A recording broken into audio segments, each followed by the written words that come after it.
इसमें complete SQL मैंने इसमें बना दिया है। ठीक है, तो यहाँ से देख देख कर आप आसानी से अपने लेवल से भी प्रैक्टिस कर सकते हैं। टेबल कैसे बनती है, उसका सिंटैक्स क्या होता है, टेबल को डिस्क्राइब कैसे करते हैं, किसी टेबल में एक नया कॉलम ऐड करना हो तो कैसे करते हैं, किसी कॉलम का डेटा टाइप बदलना हो, किसी कॉलम का नाम बदलना हो, टेबल का नाम बदलना हो, किसी कॉलम को डिलीट करना हो, तो ये जो भी टेबल के लेआउट से रिलेटेड ऑपरेशंस हैं, ये सब अल्ट्रा कमांड से हम कर सकते हैं। चलो हम कुछ करते हुए भी चलते हैं, क्योंकि हमें करना भी है ये।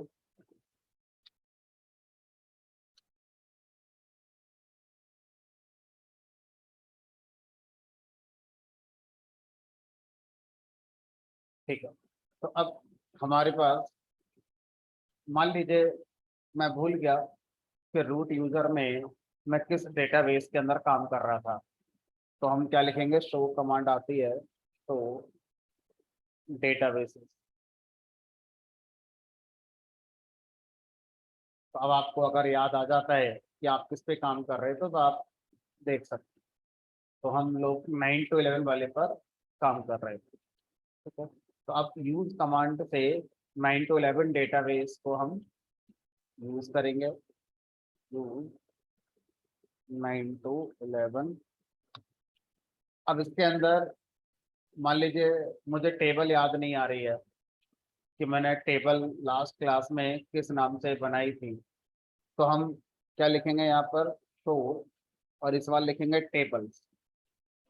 तो हम जिस डेटाबेस में आ चुके हैं उस डेटाबेस की ही सारी टेबल्स हमारे पास आ जाएंगे, तब उनके नाम आएंगे। एक ही टेबल बनाइए आप, और एक से ज़्यादा बनाई होती तो उनकी लिस्ट पूरी आ गई होती हमारी।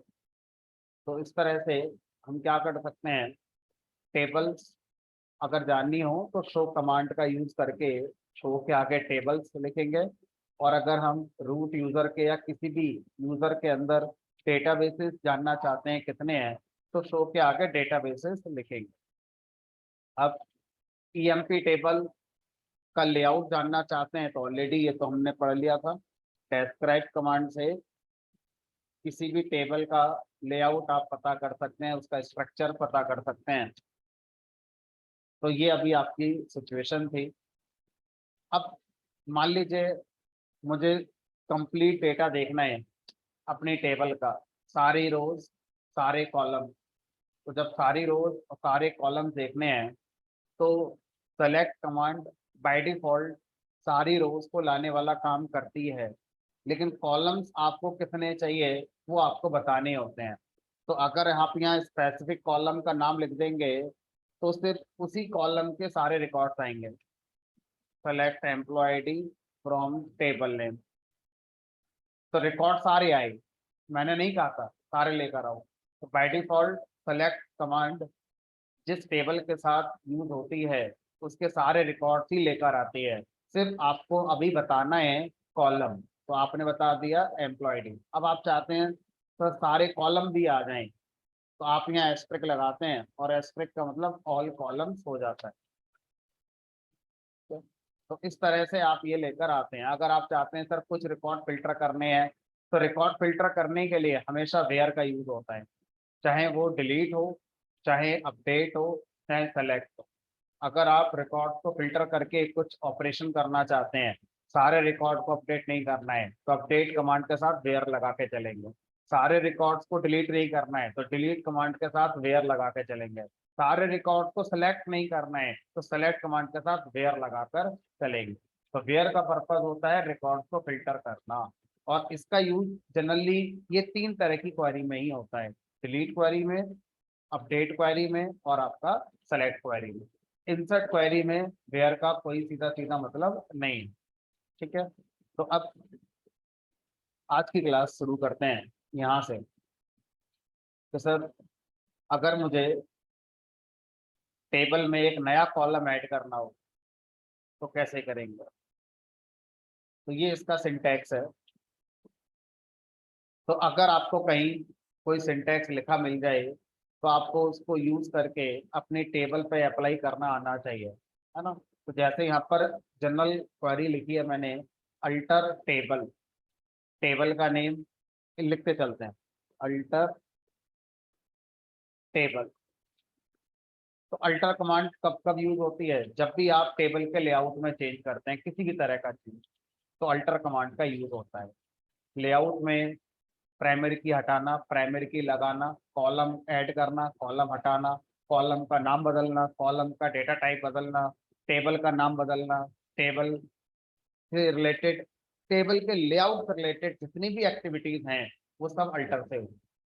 ठीक है, तो अभी आप क्या करने जा रहे हैं, एक नया कॉलम ऐड करने जा रहे हैं, तो इंसर्ट कमांड से नहीं होगा।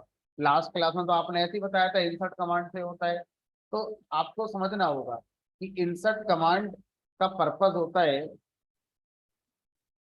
रिकॉर्ड को ऐड करना। जो इंसर्ट कमांड है उससे कॉलम ऐड नहीं होता है। इंसर्ट मीन्स रिकॉर्ड को इंसर्ट करना, रिकॉर्ड का मतलब रो। ठीक है, और अगर आप कॉलम इंसर्ट करना चाहते हैं या कॉलम ऐड करना चाहते हैं तो वो तो टेबल के लेआउट वाली बात हो गई, तो अल्टर कमांड से ऐड होगा। ठीक है, तो अब अल्टर टेबल, टेबल का नेम क्या है आपका, em, ऐड। उसके बाद यहाँ पर क्या करेंगे, जिस कॉलम को आप ऐड करना चाहते हैं उस कॉलम का नाम। तो अब जैसे आप एक कॉन्टेक्स्ट अगर समझें, तो ये एम्प्लॉय का डेटा है, एम्प्लॉय की आईडी है, एम्प्लॉय का नेम है, एम्प्लॉय की सैलरी है। मान लीजिए मैं यहाँ पर एक नया कॉलम ऐड करता हूँ, एम्प्लॉय का डिपार्टमेंट, ई डिपार्टमेंट, एम्प्लॉय डिपार्टमेंट। तो कॉलम का नाम क्या आ गया, एम्प्लॉय डिपार्टमेंट। ठीक है, अब देखो इनको मैच करते हुए चलो, अल्टर, अल्टर आ गया, टेबल, टेबल आ गया।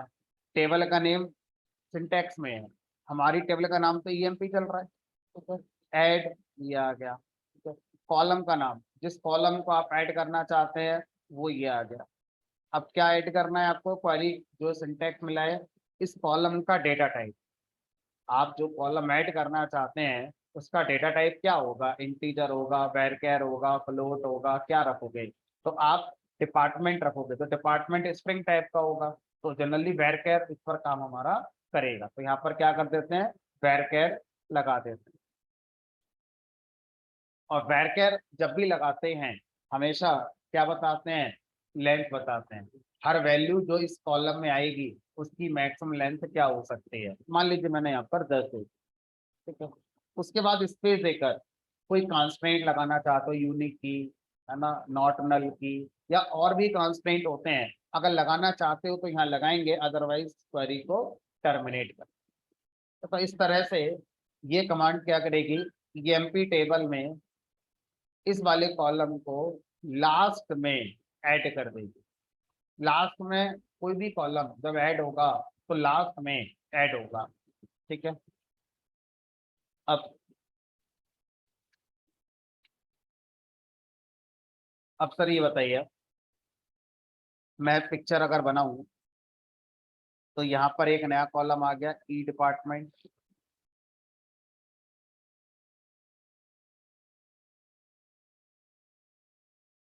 सर ये जो पहला रिकॉर्ड है उसका डिपार्टमेंट क्या हो गया होगा, एक कॉलम जब आया होगा तो इस कॉलम के लिए हर रिकॉर्ड में वैल्यू भी तो चाहिए होंगी।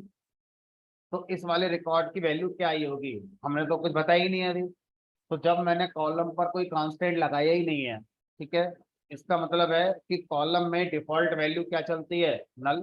तो क्या आ गया होगा, नल आ गया होगा। तो हर वैल्यू क्या हो गई होगी यहाँ पर हमारी, नल हो गई होगी।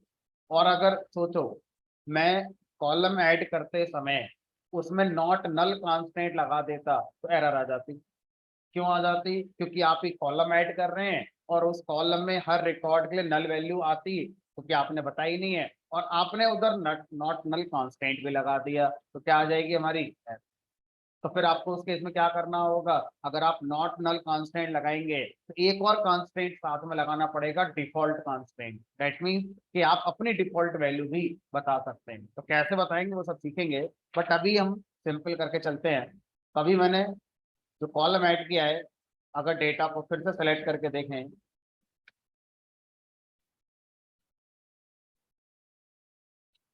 ठीक है, अब मुझे क्या करना है, मुझे इनके जो डिपार्टमेंट हैं वो मुझे प्रॉपर असाइन करने हैं। कैसे करेंगे प्रॉपर असाइन? तो अभी मैनुअली इस काम को कर देते हैं।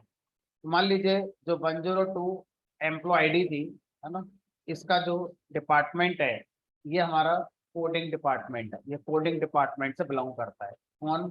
102 वाला कोडिंग डिपार्टमेंट से बिलोंग करता है। तो बताओ कौन सी क्वेरी लिखी जाएगी इस वाले रिकॉर्ड का डिपार्टमेंट बदलने के लिए? इंसर्ट से क्या होगा, एक नया रिकॉर्ड इंसर्ट हो जाएगा। मुझे नया रिकॉर्ड इंसर्ट नहीं करना है, एक्जिस्टिंग रिकॉर्ड में कोई चेंज करना है, तो उसके लिए क्या करते हैं, अपडेट कमांड चलाते हैं। ठीक है, अपडेट। अपडेट का सिंटैक्स क्या होता है, अपडेट टेबल नेम, टेबल का नेम क्या है हमारा, EMP। उसके बाद सेट, क्या सेट करोगे, कॉलम का नाम ई डिपार्टमेंट सेट करेंगे। क्या वैल्यू रखोगे, मान लीजिए आपने कहा कोडिंग।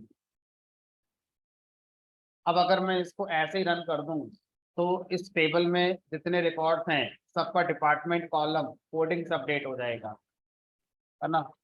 तो मान लीजिए मैंने ऐसा कर दिया, अब चला के देखोगे तो सर सब कोडिंग में आ गए। अब मैंने कहा सब कोडिंग में नहीं है ना, ये जो एम्प्लॉय है 202 और 205 ये दोनों टेस्टिंग डिपार्टमेंट से हैं, ये कोडिंग डिपार्टमेंट से नहीं है, ये दोनों टेस्टिंग डिपार्टमेंट से हैं। तो अब मुझे क्या करना है, सिर्फ इन दोनों रिकॉर्ड्स को इनका डिपार्टमेंट बदलना है, बाकियों का कोडिंग हो गया, ठीक है वो सही था। तो अब क्या लिखोगे फिर से, update EMP set E department equal to testing.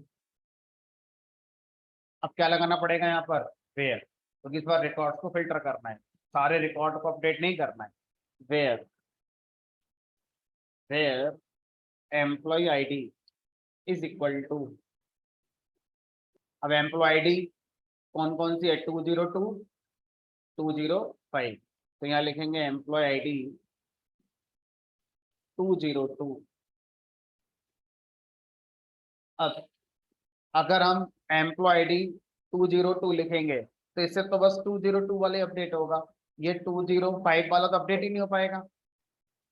तो अब मुझे क्या करना है, मुझे दो कंडीशन बनानी है कि एम्प्लॉय आईडी चाहे तो ये हो चाहे तो वो हो।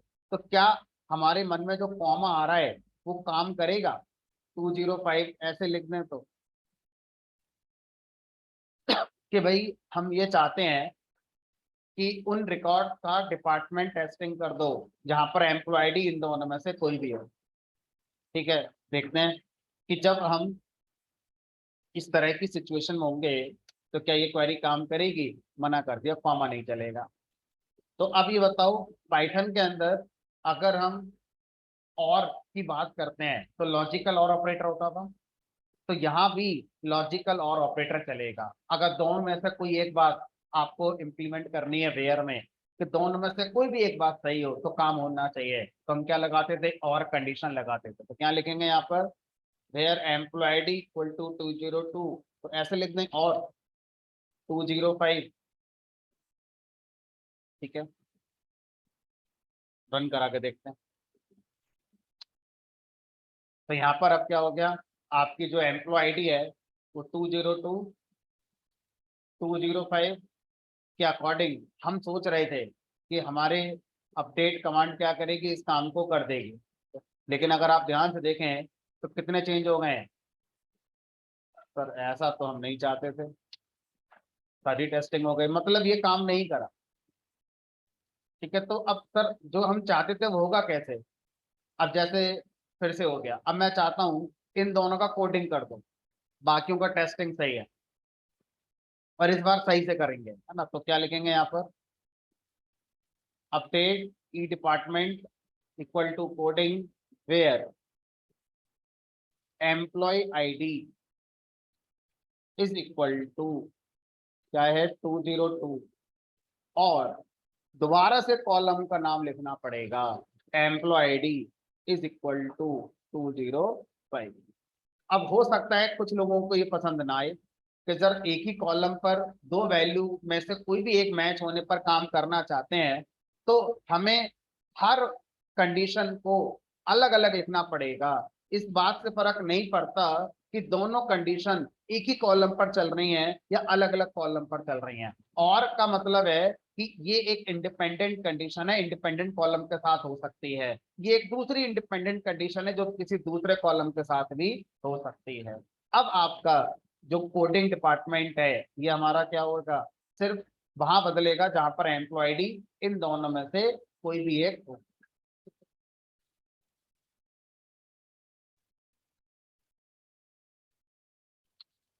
अब आपके दो चेंजेस आए।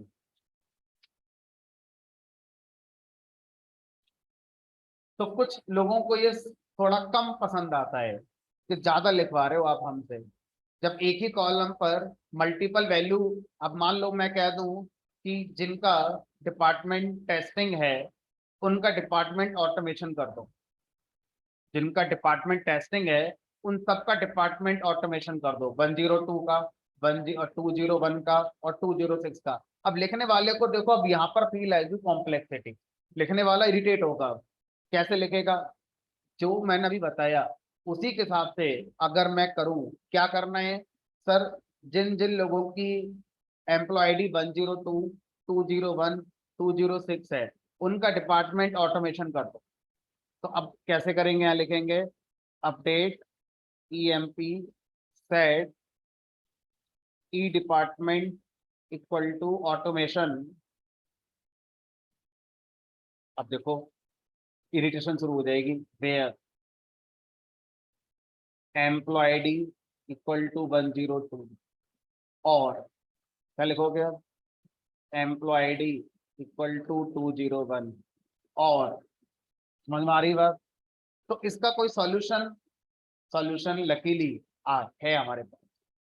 तो जब हम एक ही कॉलम पर और कंडीशन लगाना चाहते हैं, एक ही कॉलम पर और कंडीशन लगाना चाहते हैं तो बार बार हम वेयर कंडीशन में उस कॉलम को लिखने की बजाय इन ऑपरेटर का यूज कर सकते हैं। तो जैसे पाइथन में इन होता है मेंबरशिप ऑपरेटर, उसी तर्ज पर माई एसक्यूएल के अंदर भी क्या है हमारा, इन ऑपरेटर होता है जो क्या करता है, सर्चिंग वाला ही काम करता है किसी एक कॉलम में, किसी एक कॉलम में। अब इन क्या लिखोगे ब्रैकेट में, employee ID in 102 comma 201 comma 20। तो अब वेयर कंडीशन क्या हो गई, वेयर कंडीशन है जहां पर एम्प्लॉय आईडी इनमें से कोई भी मिले, चाहे ये मिले चाहे ये मिले चाहे ये मिले, तीनों मिले दो मिले, जहां जहां पर एम्प्लॉय आईडी ये होगी तो वो ऑटोमेशन उसका डिपार्टमेंट हो जाएगा। और नहीं होगी तो एरर नहीं आएगी कि नहीं मिली। मान लो आपने एक और लिख दी जो है ही नहीं, कोई फर्क नहीं पड़ता, नहीं है, जहां जहां पर मैच हो जाएगी ये वाली कंडीशन उनका रिकॉर्ड बदल जाएगा। 3 रिकॉर्ड बदल गए।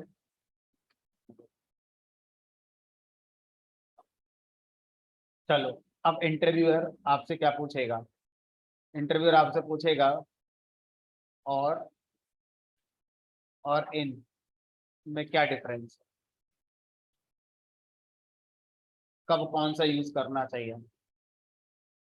मल्टीपल कंडीशन अगर आप लगाना चाहते हैं तो और के साथ भी लगा सकते हैं वेयर में, और आप चाहें तो इन पे भी, आपने अभी लिखकर बताया हम, दोनों में क्या डिफरेंस।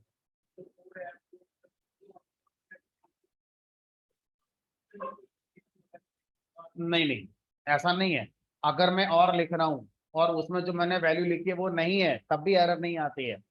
यानी कि जो और ऑपरेटर है वेयर में, जो हमने लिखा है where employee ID equal to मैं लिख दूं 555, वो नहीं है तो एरर नहीं आएगी, वो बोलेगा जीरो रिकॉर्ड अपडेटेड, क्योंकि वो रिकॉर्ड मैच ही नहीं हुआ।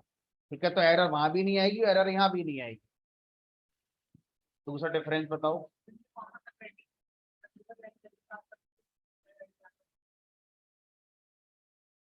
फिर उसे क्या पता कि आप एम्प्लॉय आईडी कौन होता है, आपको अपना टेबल EMP पता है इसलिए आप एम्प्लॉय आईडी शब्द बोल रहे हो। इंटरव्यू देते समय उसको क्या पता टेबल का नाम एम्प्लॉय रखा है अपने अपने दिमाग में, समझ रहे हो। तो आपको एक जनरल आंसर देना होगा ना।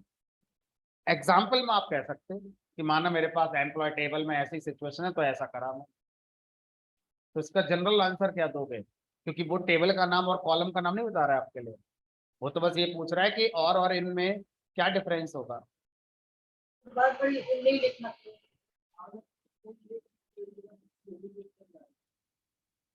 तो यहाँ भी तो यही हो रहा है।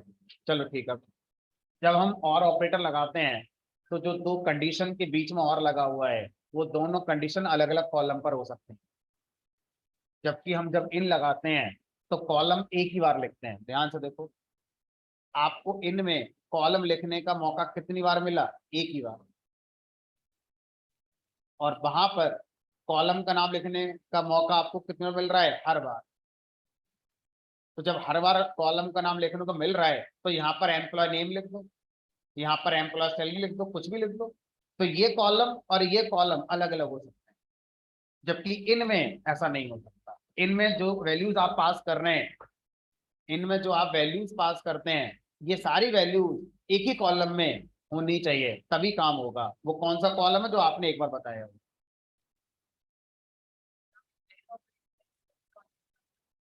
हाँ जी, एंड की बात ही नहीं हुई अभी तक। जब आप बात होगी तब डिस्कस करेंगे, अभी हम और को डिस्कस कर रहे हैं। ठीक है, तो और में क्या है हमारा? ये मल्टीपल कंडीशन के साथ, और इन एक ही कॉलम की मल्टीपल कंडीशन। ठीक है, चलो फिलहाल नया कॉलम ऐड करना हमने सीख लिया, और उससे रिलेटेड जो और इवेंट बताए वो हमने डिस्कस करे। अब उसके बाद मान लीजिए हमसे कहा गया कि किसी कॉलम को ड्रॉप करना है, तो मैं करूंगा नहीं, बस ऐसे ही लिख कर छोड़ देता हूँ, alter table drop column, column का नेम, जिस कॉलम को आप ड्रॉप करना चाहते हैं उस कॉलम का नेम लिख सकते हैं। मतलब आप ले दिए एम्प्लॉय सैलरी, तो ये कॉलम गया। ठीक है, तो आप आपसे बोलेंगे कि भाई रो को डिलीट करना कॉलम को डिलीट करना क्या डिफरेंस है? हमने कहा रो को डिलीट करने के लिए डिलीट कमांड यूज होती है, और कॉलम को डिलीट करने के लिए अल्टर के साथ ड्रॉप यूज होता है। अल्टर के साथ ड्रॉप यूज होता है। ठीक है, टेबल का नाम बदलना है, टेबल का नाम अभी ईएमपी चल रहा है, हम इसका नाम कुछ और करना चाहते हैं, मान लीजिए एम्प्लॉय करना चाहते हैं, तो सिंटैक्स क्या होगा? अल्टर टेबल, पुरानी टेबल का नाम एम्प्लॉय, रीनेम टू, नई टेबल का नाम। टू नहीं भी लगाते हो तो चल जाता है, बट बेटर है कि आप लगाओ रीनेम टू और नई टेबल का नाम एम्प्लॉय। अब आप ऐसे लिखोगे select asterisk from EMP, error आ जाएगी, बोलेगा ईएमपी टेबल ही नहीं है, क्योंकि उसका नाम तो आपने एम्प्लॉय कर दिया है।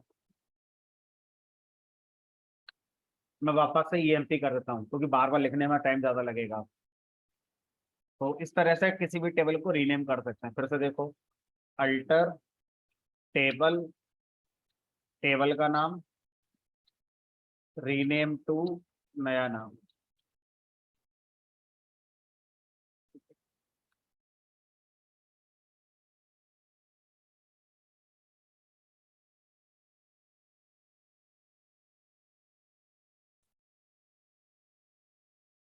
अब सर किसी कॉलम को बदलना है, कॉलम को बदलना है का मतलब, अब कॉलम को बदलना है में कई बात हो गई। पहली बात हो गई कॉलम का नाम बदलना है, दूसरी बात हो गई कॉलम का नाम तो सही है, उसका डेटा टाइप बदलना है, तीसरी बात हो गई डेटा टाइप तो सही है, उसका लेंथ बदलनी है, कम करनी है ज़्यादा करनी है। अब जैसे इसकी लेंथ मैंने 10 कर रखी है, अब मुझे लगता है कि मैं इसमें कोई ऐसा नाम स्टोर करूंगा जो 20 करेक्टर का होगा, तो एरर आ जाएगी, क्योंकि इसकी जो लेंथ है वो 10 करेक्टर की है। तो अगर मैं डेस्क्राइब करके दिखाऊँ यहाँ पर, डेस्क्राइब ईएमपी, तो देखो एम्प्लॉय नेम 10 करेक्टर का है। अगर मैं एक रिकॉर्ड इंसर्ट करूँ, insert into EMP value employee, सबसे पहले एम्प्लॉय आईडी है 300, फिर एम्प्लॉय का नेम है, मान लो ये 5 कर दिया, और एम्प्लॉय की सैलरी है 56,000 कर दी, और एम्प्लॉय का डिपार्टमेंट कर दिया कोडिंग। अब ये चलाएंगे तो चल जाएगी क्वेरी ये वैल्यू, है ना, क्योंकि इसमें सब कुछ आपकी रेंज में आ रहा है। लेकिन अगर मैं यहाँ पर ऐसे कर दूं, अब देखो इसमें 1 2 3 4 5 6 7 8 9 10 एरर आ जाएगी इतने में। देखते हैं, दूसरा कॉलम एम्प्लॉय नेम ही है, क्या कर रहा है, data too long for column employee name. अब जब आपने टेबल बनाई तब आपको यही सही लग रहा था, बाद में ऐसे एम्प्लॉय के नाम आ गए, अब वो लग रहा है कि गलत डिसीजन हो गया। तो अब ऐसा थोड़ी ना कि टेबल को डिलीट करके दोबारा शुरू करेंगे खेल, उसमें हजारों रिकॉर्ड हो सकते हैं पहले से। तो हम क्या कर सकते हैं, उसी पॉइंट पर इस रिकॉर्ड को इंसर्ट करने से पहले टेबल में इस वाले कॉलम का साइज बढ़ा देते हैं। ठीक है, तो कैसे इस काम को करेंगे उसको देखते हैं। तो अब मुझे यहाँ पे कॉलम को रीनेम नहीं करना है, कॉलम तो वही रहेगा, कॉलम को मॉडिफाई करना है। तो मॉडिफाई करने के लिए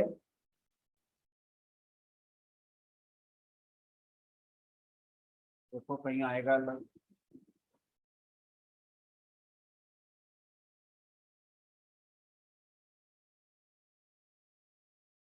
ये मॉडिफाई,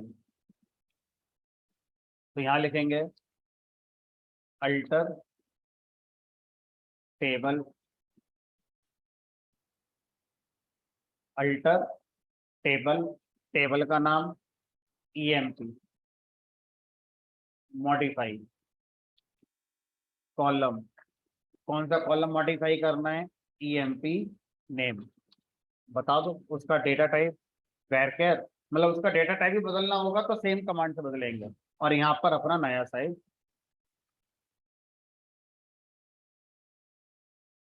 अब जब आप नया साइज दे रहे हो और मान लो आपने यहाँ पर 5 दे दिया, तो हो सकता है एरर आ जाए, क्योंकि ऑलरेडी आपके जो एम्प्लॉय नेम में वैल्यूज पड़ी हैं तो 5 कैरेक्टर से बड़ी पड़ी हुई है। तो आप ज्यादा तो दे सकते होंगे शायद, है ना, कम नहीं दे पाएंगे। तो एक बार चेक करके देख लेते हैं कि हम मॉडिफाई कर रहे हैं इस कॉलम को, एम्प्लॉय नेम कॉलम को, और इसका साइज हमने क्या कर दिया, 10 से 20 कर दिया। हो गया। अब वो रिकॉर्ड इंसर्ट करते हैं, ये वाला जो अभी नहीं हो रहा था, इंसर्ट हो गया। ठीक है, चला कर देखो तो देखेगा। तो इस तरह से कई बार ऐसा होता है कि हम मोबाइल नंबर फील्ड बना लेते हैं, इनिशियली तो हम ज़्यादा ध्यान नहीं देते तो कम साइज का बना लेते हैं। अब आपको लगता है जब आपने मोबाइल नंबर आधार नंबर स्टोर करा तो जगह कम पड़ रही है, तो आप सेम कमांड का यूज़ करके क्या कर सकते हैं, अपना डेटा टाइप बदल सकते हैं। डेटा टाइप बदलने के साथ साथ उसका साइज बदलना है, साइज बदल सकते हैं। ठीक है, अब मुझे कॉलम का नाम बदलना है, मुझे कॉलम का नाम बदलना है। तो कॉलम का नाम कैसे बदलेंगे,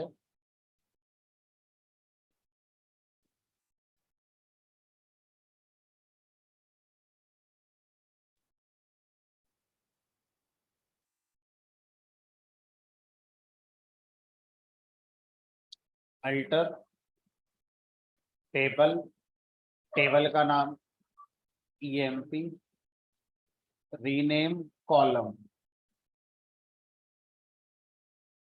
किस कॉलम का नाम बदलना है, ईएमपी नेम का नाम बदलना है।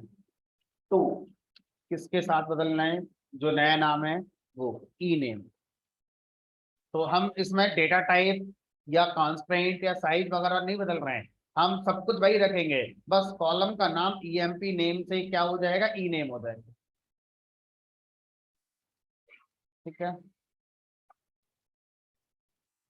अगर मैं यहाँ से कॉलम क्यों हटा दूं, तो सेम कमांड टेबल का नाम बदलने का काम करती है। यहाँ पर टेबल का नाम बदल देते हैं हम। चलो फिलहाल एंटर करते हैं, देखते हैं बदल गया। अब सेलेक्ट करेंगे, ईएमपी नेम ना क्या आ रहा है, ई, इससे पहले क्या आ रहा था।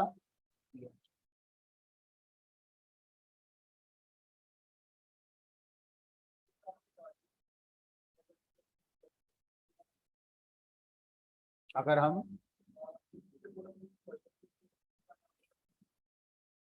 कॉलम को बदलने से टेबल का नाम थोड़ी बदलेगा।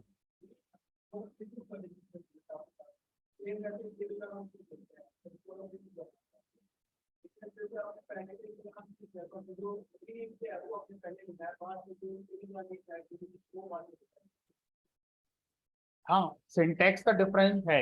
मैं आपको बता रहा हूँ, रीनेम कीवर्ड ही यूज होता है टेबल का नाम बदलने के लिए। देखो, जब टेबल का नाम बदल रहे थे तब भी रीनेम से बदल रहे थे, अल्टर के साथ रीनेम। और जब कॉलम का नाम बदलना है तब भी अल्टर के साथ रीनेम आए। लेकिन डिफरेंस कहाँ पर है, कॉलम कीवर्ड साथ में लिखना पड़ रहा है, पुराने कॉलम का नाम उसके बाद नए कॉलम। तो अब आप चीजों को थोड़ा अगर यहाँ पे गैस करें तो अल्टर के साथ कॉम्बिनेशन क्या क्या हो रहे हैं। अल्टर, अल्टर के साथ रीनेम, अल्टर के साथ मॉडिफाई, अल्टर के साथ ड्रॉप, अल्टर के साथ ऐड। अभी आगे पढ़ेंगे अल्टर के साथ अल्टर भी आता। तो अल्टर कमांड के साथ जब आप टेबल के लेआउट में कोई चेंज करते हैं तो साथ में रीनेम भी आता है, आपका ड्रॉप भी आ जाता है, आपका मॉडिफाई भी आ जाता है, ऐड भी आ जाता है, ये सब आपके आ सकते हैं। चलो, तो ये कुछ चीजें हैं जो हमने यहाँ पर करके देखी। अब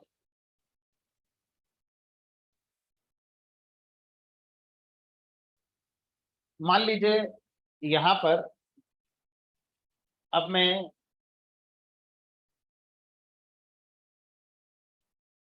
एम्प्लॉय सैलरी जो कॉलम है उसको लेकर कुछ करना चाहता हूँ कि हम अभी कुछ एम्प्लॉयज हायर कर रहे हैं जिनकी सबकी सैलरी हमें 25,000 रखनी है। चाहे वो कोडिंग डिपार्टमेंट का हो, चाहे वो ऑटोमेशन डिपार्टमेंट का हो, चाहे कोई तीसरा डिपार्टमेंट, आप अपना अकाउंट डिपार्टमेंट मान लो, है ना। तो हम एम्प्लॉय सैलरी में डिफॉल्ट सैलरी सेट करके आ सकते हैं कि हम जब भी कोई रिकॉर्ड इंसर्ट करेंगे आपको सैलरी नहीं बताएंगे। ना बताने की सिचुएशन में नल इंसर्ट हो जाएगा क्योंकि डिफॉल्ट वैल्यू हर कॉलम की नल होती है। अब हम एम्प्लॉय सैलरी कॉलम की डिफॉल्ट वैल्यू जो नल होती है उसको बदलकर हम 25,000 करना चाहते हैं। जब भी मैं कोई रिकॉर्ड इंसर्ट करूंगा, सैलरी अगर नहीं बताऊंगा तो 25,000 अपने आप इंसर्ट हो जाएगी, और मैं बताऊंगा तो जो मैं बताऊंगा वो इंसर्ट हो। तो ऐसा कैसे हो सकता है, हमने कहा देखते हैं। तो इस बार मुझे क्या करना है, एम्प्लॉय सैलरी कॉलम में जो डिफॉल्ट वैल्यू है वो सेट करनी है। अभी क्या चल रही है, नल चल रही है। तो अब बताओ, सेंस लगाओ, कौन सी कमांड हो सकती है इस काम को करने के लिए। एम्प्लॉय टेबल के एम्प्लॉय सैलरी कॉलम में डिफॉल्ट वैल्यू रखनी है मुझे, कैसे रखनी है वो छोड़ो, एक कॉमन सेंस में बताओ क्या क्वेरी हो सकती है इस काम को करने के। अल्टर। क्यों अल्टर क्यों आया दिमाग में, क्योंकि इस बार हम क्या कर रहे हैं, टेबल के लेआउट में तो काम कर रहे हैं। क्या ऐसा करने से कोई नई रिकॉर्ड इंसर्ट होगी, नहीं। क्या एग्जिस्टिंग किसी रिकॉर्ड में चेंज होगा, हमने करना नहीं। ये तो टेबल का लेआउट वाली कहानी है कि डिफॉल्ट वैल्यू नल की जगह पर आप क्या रखने जा रहे हो, आप 25,000 रखने जा रहे हो। तो ये काम किससे होगा, अल्टर से ही होगा। ठीक है, तो यहाँ पर अल्टर टेबल, टेबल का नेम। अब अगर किसी कॉलम में डिफॉल्ट वैल्यू सेट करनी है तो अल्टर के साथ अल्टर का कॉम्बिनेशन ही यूज होता है। Alter EMP cell, employee salary column को अल्टर करना है, set alter table, table name alter employee salary, set default space, क्या बोला आपने, 25।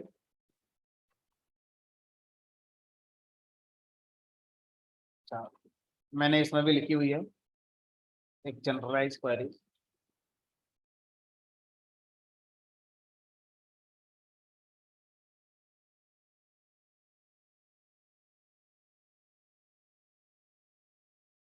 अल्टर टेबल, टेबल का नाम एग्जाम्पल में पर्सन है, अल्टर कॉलम का नाम है सिटी, सेट डिफॉल्ट वैरकर कॉलम था इसलिए न्यूमेरिक की जगह यहाँ पर वैरकर वाली वैल्यू है। सेम मेरा एग्जांपल है यहाँ पर, रन करा कर देखिए। अब इसका फायदा क्या होगा, इसका फायदा जब रिकॉर्ड इंसर्ट होगा उसमें होगा, उसमें इसका इम्पैक्ट देखेगा। तो आप क्या करें, कोई नया रिकॉर्ड इंसर्ट करें, इंसर्ट इनटू ईएमपी, और उसमें एम्प्लॉय सैलरी कॉलम की वैल्यू इंसर्ट ना करें, एम्प्लॉय आईडी की इंसर्ट करें, एम्प्लॉय नेम की इंसर्ट करें, और एम्प्लॉय का डिपार्टमेंट इंसर्ट करें। एम्प्लॉय आईडी 400, एम्प्लॉय का नेम धोनी कर दिया, सैलरी मैंने बताई नहीं, एम्प्लॉय का डिपार्टमेंट मान लीजिए मैंने कर दिया यहाँ पर अकाउंट।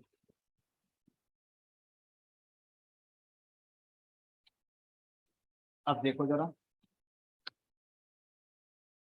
कितनी आ गई इसकी सैलरी, 25,000। ठीक है, तो ये जनरली हम कर सकते हैं ऐसा, अगर हमें बल्क में फ्रेशर को हायर करना है और सबका पैकेज फिक्स कर दिया है, बार बार उनकी सैलरी क्या लिखोगे, एक बार में पहले लिख दो, जब तक हायरिंग चलती रहे वो साइड रखना, और जब हायरिंग खत्म हो जाए तो डिफॉल्ट वैल्यू हटा देना। तो इस तरह से आप अपना लेकर चल सकते हैं। अब मान लीजिए मैं जब रिकॉर्ड इंसर्ट कर रहा हूँ उस समय मैं अपनी बताना चाहता हूँ, अब तो क्या बता नहीं सकते कि नहीं आपने तो डिफॉल्ट दे दिया वही रहेगी, हमने कहा नहीं बता सकते। ये मैंने मान लो 401 कर दी, और ये मान लो डीटी कर दिए, और ये भी अकाउंट में चले गए, और इनकी सैलरी बता दी मान लो 28,000। तो क्या जिसकी सैलरी 28,000 इंसर्ट नहीं होगी, 25 ही होगी, हमने कहा नहीं जो आप बता रहे हो वो होगी। ये तो तब की बात है जब आप मिसिंग वैल्यू मान रहे हो, उसे इंसर्ट करते समय इस कॉलम की वैल्यू बता ही नहीं रहे हो, तो नल की जगह पर 25 आ जाएगा, बताओगे तो जो आप बताओगे वही आएगा। ठीक है, चलिए। अच्छा, अब यहाँ पर मान लीजिए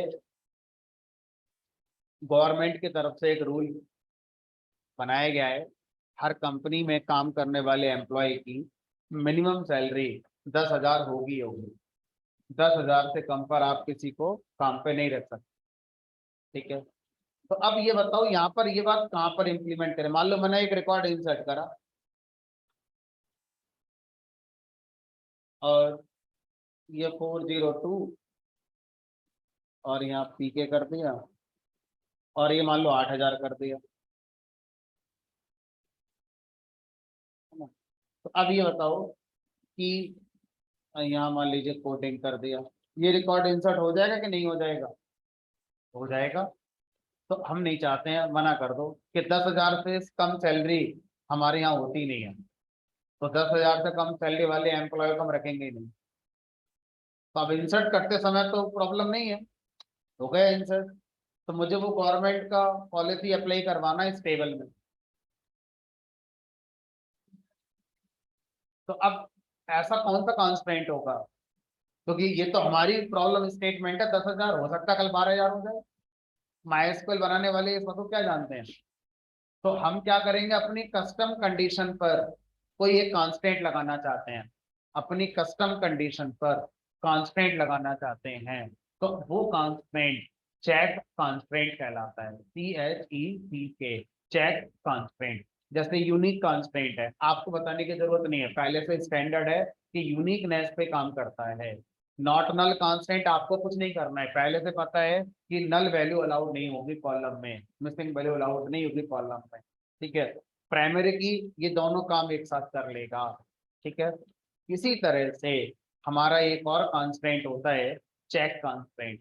चेक कांस्टेंट कह रहा है कि आप बताओ क्या चेक करूं मैं, पहले से नहीं पता मुझे कि मैं क्या चेक करूंगा, जो कहोगे वही चेक कर दूंगा।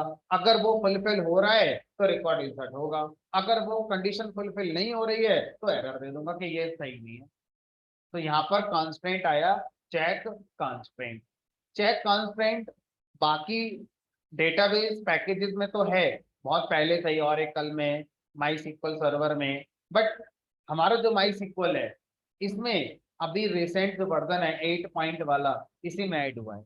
माई सिक्वल 8 से पहले जो 5 पॉइंट सीरीज आती थी, 6 7 कभी नहीं आई, तो 5 वाली सीरीज में चेक कांस्टेंट नहीं होता था, लेकिन अगर आप क्वेरी लिखते थे तो एरर नहीं आती थी, उसको बाईपास कर दिया जाता था, इग्नोर कर दिया जाता था। लेकिन माई सिक्वल 8 वर्जन से चेक कांस्टेंट अब माई सिक्वल में भी चलने लगा। तो कैसे लगाएंगे? हमने कहा सबसे पहले तो इस बात का ध्यान रखना है कि जो भी चेक कांस्टेंट आप लगाने जा रहे हैं, ऐसा तो नहीं है वो कंडीशन पहले से ब्रेक हो रही है आपकी टेबल में। हमने कहा हो रही है। हमारे ब्रेन में क्या चल रहा है? हमारे ब्रेन में चल रहा है कि हम मिनिमम सैलरी क्या रखेंगे, 10,000 रखेंगे, लेकिन पहले ही आपने रूल तोड़ दिया। एक एम्प्लॉय की सैलरी आपने क्या कर दी, 8,000 कर दी है। तो पहले क्या करो, उस एम्प्लॉय को हटाओ। अब हटाने का मतलब दो सेंस हो सकते हैं। पहला सेंस, या तो उसकी सैलरी 8 से बढ़ाकर 12 कर दो, या फिर उसको हटा दो। हमने कहा चलो बढ़ा देते हैं। अच्छा, बढ़ाने का क्या क्वेरी होगा? मुझे 402 एम्प्लॉय की सैलरी बढ़ानी है, 18,000 करनी है वो, अपडेट। अच्छा, एक क्वेश्चन पूछा गया था, क्या प्राइमरी की को अपडेट कर सकते हैं? हम प्राइमरी की के बेस पर एम्प्लॉय का नेम, एम्प्लॉय की सैलरी, एम्प्लॉय का डिपार्टमेंट बदल सकते हैं, डिलीट कर सकते हैं। क्या हम प्राइमरी की को ही बदल सकते हैं? तो ऐसा कभी जरूरत पड़ेगी नहीं रियल लाइफ में। एक बार एम्प्लॉय आईडी जो आ गई वो आ गई, वो बदलती कहाँ है? तो मान लीजिए एम्प्लॉय का डेटा ही नहीं था हमारे पास, कॉन्सेप्ट ही नहीं है, हम कोई और कॉन्टेक्स्ट के लिए टेबल बना रहे थे, वहां पर जो हमने प्राइमरी की बनाई है वो बदलती रहती है। ठीक है, तो अब कैसे करें इस काम के लिए? तो आंसर इज यस, हम प्राइमरी की को बदल सकते हैं। तो अब मैं यहाँ पर 2 3 क्वेश्चन के एक ही क्वेरी में आंसर दे रहा हूँ। पहला, क्या प्राइमरी की बदल सकती है? यहाँ पर देखिएगा बदल सकती है। दूसरा, एक साथ 2 कॉलम बदल सकते हैं, क्योंकि अभी तक मैंने आपको अपडेट से किसी एक कॉलम को अपडेट करना सिखाया। अब वो कॉलम एक ही था, चाहे वो एक रो के लिए था चाहे सारी रो के लिए था, लेकिन कॉलम एक ही बदल रहा था। इस बार 2 कॉलम बदलूंगा एक साथ, सैलरी कॉलम भी बदलूंगा और उसी क्वेरी से एम्प्लॉय आईडी बदलूंगा, और प्राइमरी की एम्प्लॉय आईडी होगी, ये भी बदल गई होगी।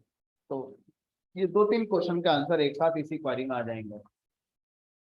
Update EMP set EMP salary equal to 18,000।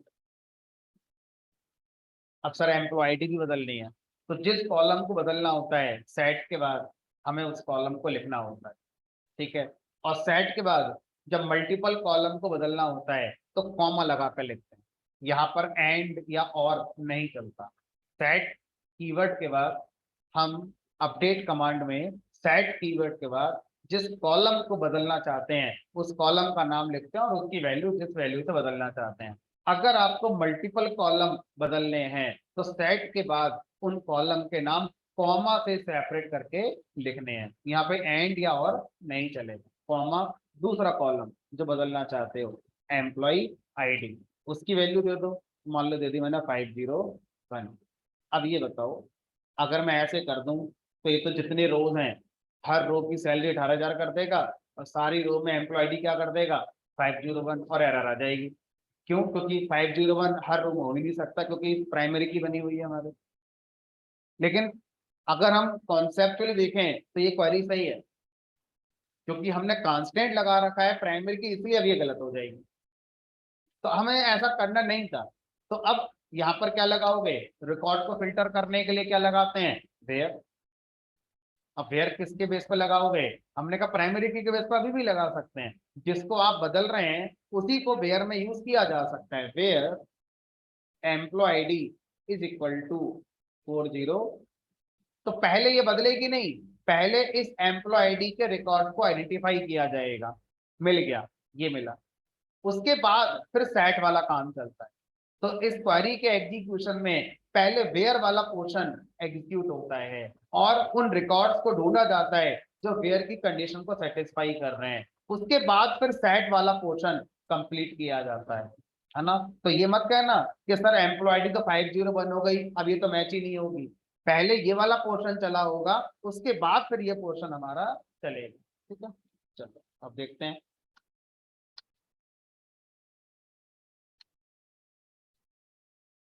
Primary की वैल्यू बदली, सैलरी बदल दी यहाँ पर।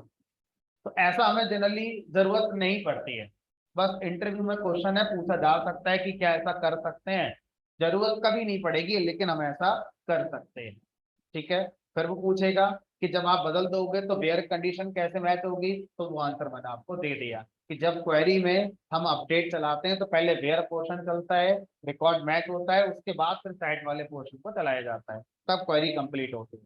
अब सर डिफॉल्ट कॉन्स्टेंट के बाद जो आप कह रहे थे चेक कॉन्स्टेंट, उसको लगा कर दिखाओ। मैं चाहता हूं सैलरी कॉलम में एक कंडीशन 10,000 वाली लगा दो, 10,000 से कम किसी की सैलरी नहीं आ सकती। ठीक है, ज्यादा कभी लगाना था तुमने, ज्यादा का छोड़ो, जो जितनी मेहनत करेगा उतना कमाएगा। तो ज्यादा का नहीं लगाना चाहते, बस कम का लगा देते। ठीक है, तो यहाँ पे क्या लिखेंगे, साइंस में लगाओ। कौन सी क्वेरी इस काम को कर सकती है, एम्प्लॉय सैलरी कॉलम में चेक कॉन्स्टेंट को ऐड करना है, टेबल के लेआउट में चेंज करना है, कोई रिकॉर्ड तो बदलेगा नहीं, अल्टर कमांड। तो सर अल्टर कमांड तो बहुत काम की है, हमने कहा अल्टर कमांड बहुत काम की है। जिस टेबल को आप जिस समय बना रहे थे, सारी बातें उस समय अगर आपको पता है तो कोई बात ही नहीं है। और ऐसा होता ही नहीं है कि जब हम टेबल बनाते हैं तो सारी बात उस समय पता हो हमारे लिए, बहुत सी बातें हम भूल जाते हैं या हमें खुद नहीं बताई जाती कि ये भी था। टेबल जब हम बना रहे होंगे तो आधी अधूरी बातें हमें पता होंगी, हमने टेबल बना दी, बाद में हमसे कहा जाएगा ये रह गया, ये कर दो, वो कर दो, ऐसा कर दो, वैसा कर दो, सारा का सारा काम किससे होगा, अल्टर से ही होगा। ठीक है, क्योंकि जो हम बता रहे हैं ना कि टेबल ये होगी, उसको भी नहीं पता होता है कि ये रह गया। जब चीजें चल रही होती हैं तब समझ में आता है ये तो रह ही गया इसमें। तब प्रोग्रामर से कहते हैं यार वो टेबल में ना एक कॉलम ऐड कर दो, अल्टर की याद आ जाती है। ठीक है, तो यहाँ पर अल्टर टेबल, टेबल का नेम ईएमपी ऐड।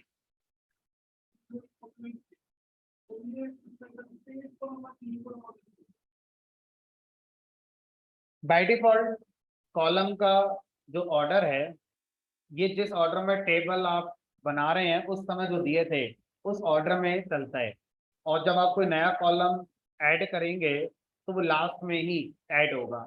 हाँ, जब आप सेलेक्ट करते हैं तो आपके पास ऑर्डर देने का ऑप्शन होता है, इसीलिए टेबल में कॉलम किस ऑर्डर में आएंगे उसका कोई बहुत ज्यादा इंपॉर्टेंस नहीं रह जाता।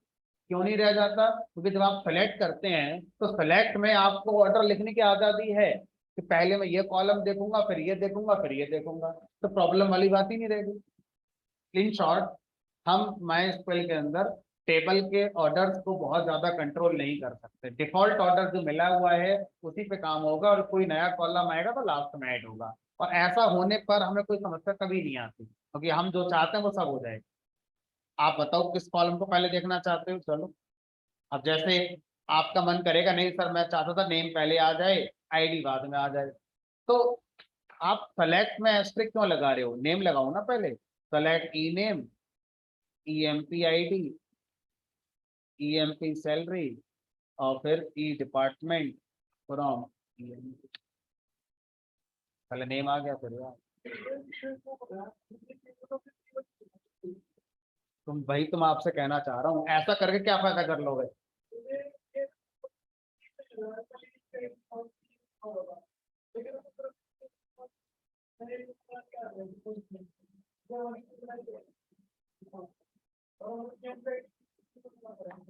तो भाई ईएमपी आईडी शुरू में तो थी पहले। हाँ, आप कैसी बात कर रहे हो तुम, चलो बताओ, अच्छा फिर से बताओ। पहले आप क्या चाहते हो, ईएमपी आईडी चाहते हो, लो ईएमपी आईडी आ गई। अब क्या चाहते हो उसके आगे, सैलरी चाहते हो, सैलरी आ गया। फिर तीसरा बताओ क्या चाहते हो, लो जी नेम आ गया। अब चौथा जो बचा वो तो चाहोगे ही, आईडी आ गई, नेम आ गई, सैलरी आ गई, डिपार्टमेंट आ गई।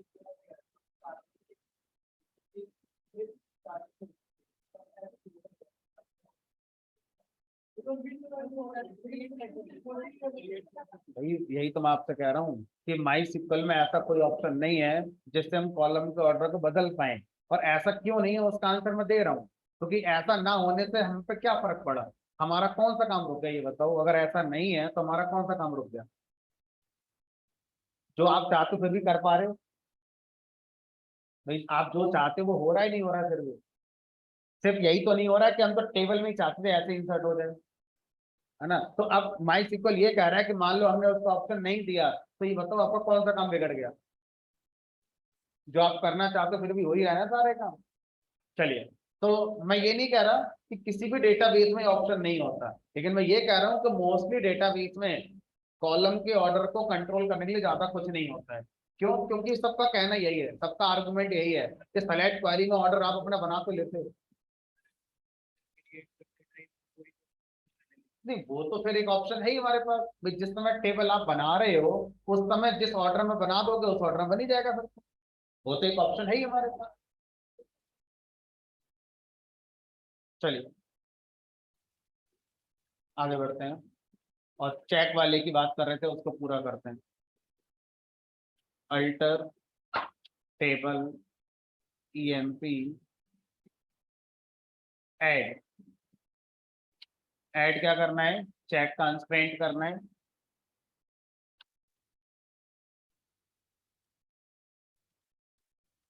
Alter table EMP add check, और यहाँ पर अपना जिस कॉलम की जिस कंडीशन के साथ आप चेक कांस्टेंट ऐड करना चाहते हैं वो आप यहाँ लिख सकते हैं। तो आप क्या लिखेंगे, employee salary greater than equal to 10,000। तो अब इस कमांड से क्या होगा, हमारा एक चेक कांस्टेंट ऐड हो गया। अब चेक कांस्टेंट किस कॉलम के साथ ऐड हुआ है, जो आपने कंडीशन बनाते समय कॉलम यूज करा है उसी कॉलम पर चेक कांस्टेंट लग गया।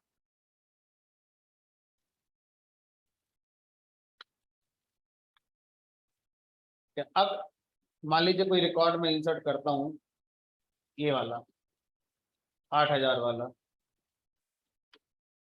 एरर आ गई, check constraint is violated, check constraint violate हो गया, इसलिए ये ऐड नहीं हुआ। और क्या आ गई हमारी,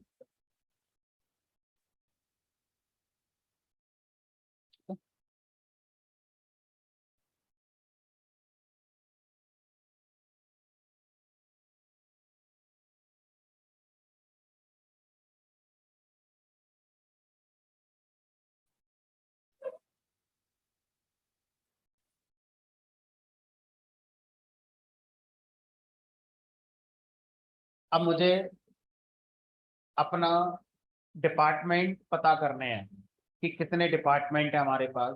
तो कैसे पता करेंगे, अगर मुझे डिपार्टमेंट पता करने हो कि कितने डिपार्टमेंट के एम्प्लॉयज मेरे पास हैं, तो अगर आप ऐसे लिखोगे select E department from EMP, तो अब ऐसे तो सर गिनने में बहुत समय लग जाएगा, automation coding 2, account 3, sir data बहुत ज़्यादा होता तो ऐसे कौन गिनेगा बैठकर। तो कोई भी कॉलम जो हमारा इस तरह की वैल्यू कंटेन करता है जिसमें कैटेगरी नजर आ रही है, जनरली वो वैरकैरी होगा जिसमें कैटेगरी नजर आ रही है, जैसे डिपार्टमेंट हो गया, या जेंडर टाइप का कॉलम होता कोई, या कोई और कॉलम होता, स्टेट टाइप का कॉलम होता, है ना, यूपी यूके इस तरह से। तो मैं पता करना चाहता हूँ कितने स्टेट के एम्प्लॉय मेरे पास हैं, ठीक है। तो ऐसे कॉलम के साथ अगर यूनिक वैल्यूज पता करना चाहते हैं तो सेलेक्ट में डिस्टिंक्ट का यूज करते हैं। डिस्टिंक्ट क्या करेगा,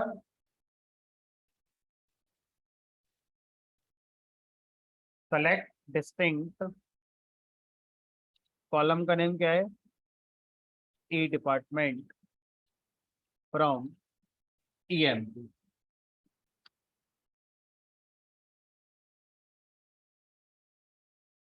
तो डिस्टिंक्ट कीवर्ड क्या करता है, किसी कॉलम के साथ जब सेलेक्ट में यूज होता है तो इसका यूज सेलेक्ट में ही है, किसी और पर्पज में नहीं होगा।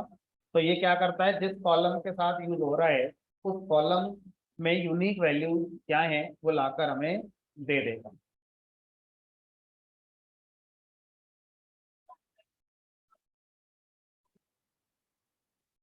अब आप चाहोगे इसमें ये पता करना कितने ऑटोमेशन के हैं, कितने कोडिंग के हैं, कितने अकाउंट के हैं, तो वो भी आएगा। अभी अभी मैंने पढ़ाया नहीं है।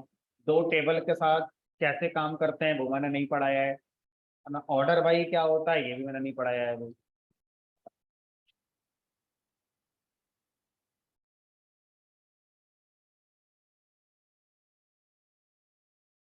चलिए अब आगे बढ़ते हैं। ये हमारे पास डेटा है।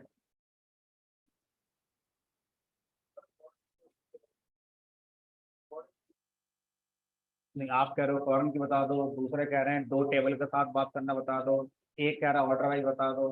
तो बेटर है कि जिस सीक्वेंस में पढ़ा रहा हूँ उस सीक्वेंस में पढ़ लेते हैं, सबके सब क्वेश्चन कवर हो जाएंगे जब एसक्यूएल खत्म होगा। क्योंकि एक दिन में तो सारा हो नहीं जाएगा। आप उतावले इसलिए हो रहे हैं कि आप अभी इंटरव्यू देकर आए हैं 2 दिन पहले। आप लगातार इंटरव्यू दे रहे हैं तो आपसे जो क्वेश्चन पूछे जा रहे हैं वो आप हमसे पूछ रहे हो, जो कि सही भी है, ऐसा होना भी चाहिए, है ना। तो सिस्टमेटिक वे से पढ़ेंगे, सबका सबके क्वेश्चन कवर हो जाएंगे और हमारा टॉपिक भी खत्म हो जाएगा। और अगर हम सेलेक्टेड क्वेश्चन के आंसर की बात करेंगे तो हो सकता है जिस सीक्वेंस में पढ़ा रहा हूँ वो सीक्वेंस मेरा दरदर हो जाए और कल टॉपिक रह जाए। तो पहले पढ़ लेते हैं। हाँ, वो डेट भी आएगा, अभी सब आएंगे।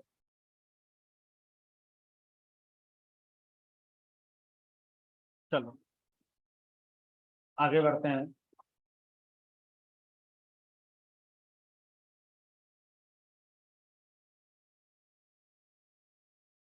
अगर मैं मान लीजिए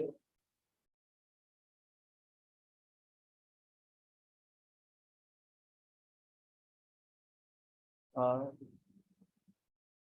मैं उन एम्प्लॉय को देखना चाहता हूँ जहाँ पर सैलरी पर्टिकुलर रेंज में आ रही है। मैं उन एम्प्लॉयज के बारे में जानना चाहता हूँ जिनकी सैलरी 40,000 से 60,000 के बीच में एक रेंज में आती है। तो कैसे देखेंगे? मुझे उन एम्प्लॉय का डेटा चाहिए जिनकी सैलरी इससे बड़ी है या जिनकी सैलरी इससे कम है। तो चाहिए मतलब सेलेक्ट कमांड। अब सेलेक्ट कमांड से तो सारा डेटा आता ही है।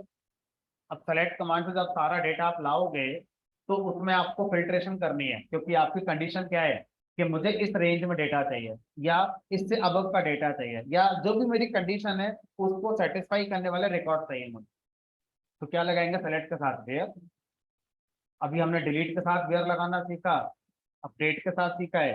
सेलेक्ट में देखो वेयर किस कॉलम के साथ काम कर रहे हैं, employee salary. Where employee salary is equal to, मान लीजिए क्या कर दूं, 25,000।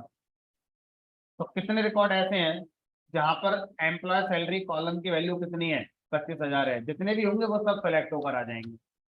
एक ही निकला। हमने कहा नहीं 25,000 नहीं, 25,000 या 25,000 से ज्यादा।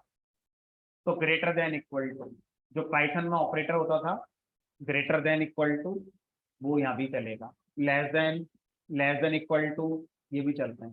तो greater than equal to, greater than, less than equal to, less than, ये ऑपरेटर इसी तरह यहाँ भी काम करते हैं। तो अब वो सारे रिकॉर्ड्स सेलेक्ट होकर आएंगे जो इस कंडीशन को सेटिस्फाई कर रहे होंगे और उनके सारे कॉलम्स आएंगे। ठीक है। तो ये कॉलम्स को कंट्रोल करता है। कॉलम्स, कितने कॉलम्स आएंगे। और वेयर के साथ जब ये लगाते हो तो ये रिकॉर्ड्स को कंट्रोल करता है, कितने रिकॉर्ड्स की बात हो रही है। और जब वेयर नहीं लगाओगे तो ऑल रिकॉर्ड चलेंगे जब। ठीक है। Select asterisk from EMP where employee name greater than equal to this. यहाँ पे 8 एम्प्लॉयज ऐसे हैं जिनकी सैलरी 25,000 है या 25,000 से ज्यादा है। हमने कहा नहीं 40 और 60 बताओ। वो एम्प्लॉयज कितने हैं जिनकी सैलरी 40,000 और 60,000 बोथ इंक्लूसिव, बोथ इंक्लूसिव, 40 भी हो 60 भी हो और उनके बीच में भी हो। तो यहाँ लिखेंगे where employee salary is greater than equal to 40,000 and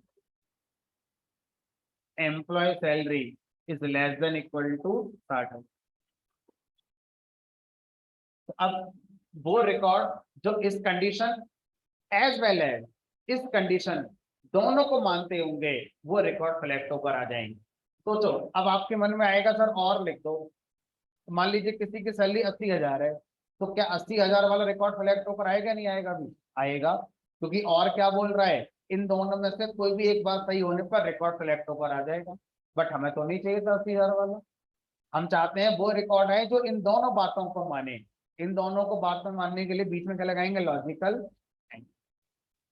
logical and क्या करता है? दो कंडीशन के बीच में काम करता है, और जब दोनों कंडीशन ही फुलफिल होती हैं तभी उन रिकॉर्ड को हमारा फोकस करता है। 3 एम्प्लॉयज ऐसे हैं जिनकी सैलरी 40,000 इंक्लूसिव और 60,000 इंक्लूसिव या इनके बीच में।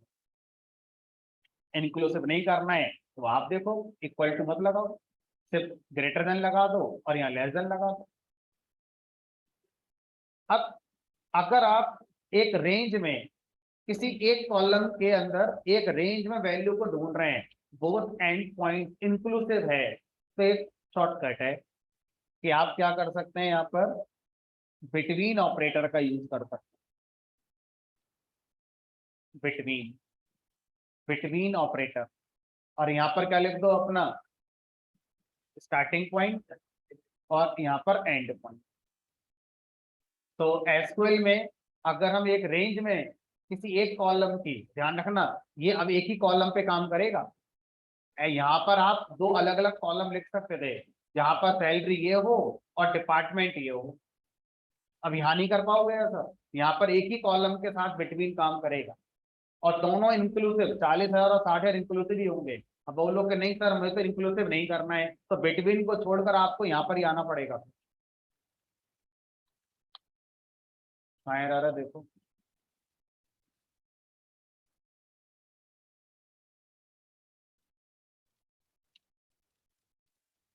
बिटवीन के बाद ब्रैकेट नहीं लगेगी,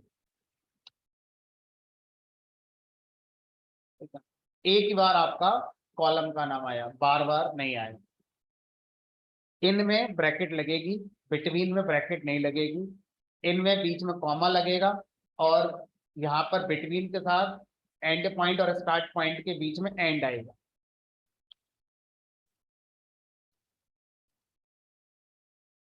तो ये क्वेरी वो सारे रिकॉर्ड्स एम्प्लॉय टेबल से लेकर आएगी जिनकी सैलरी 40,000 और 60,000 की रेंज में आ रही है, बोथ इंक्लूसिव।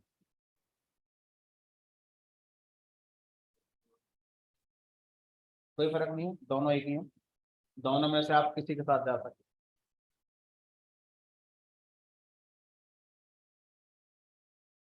चलो इस काम को थोड़ा और ज्यादा करते हैं।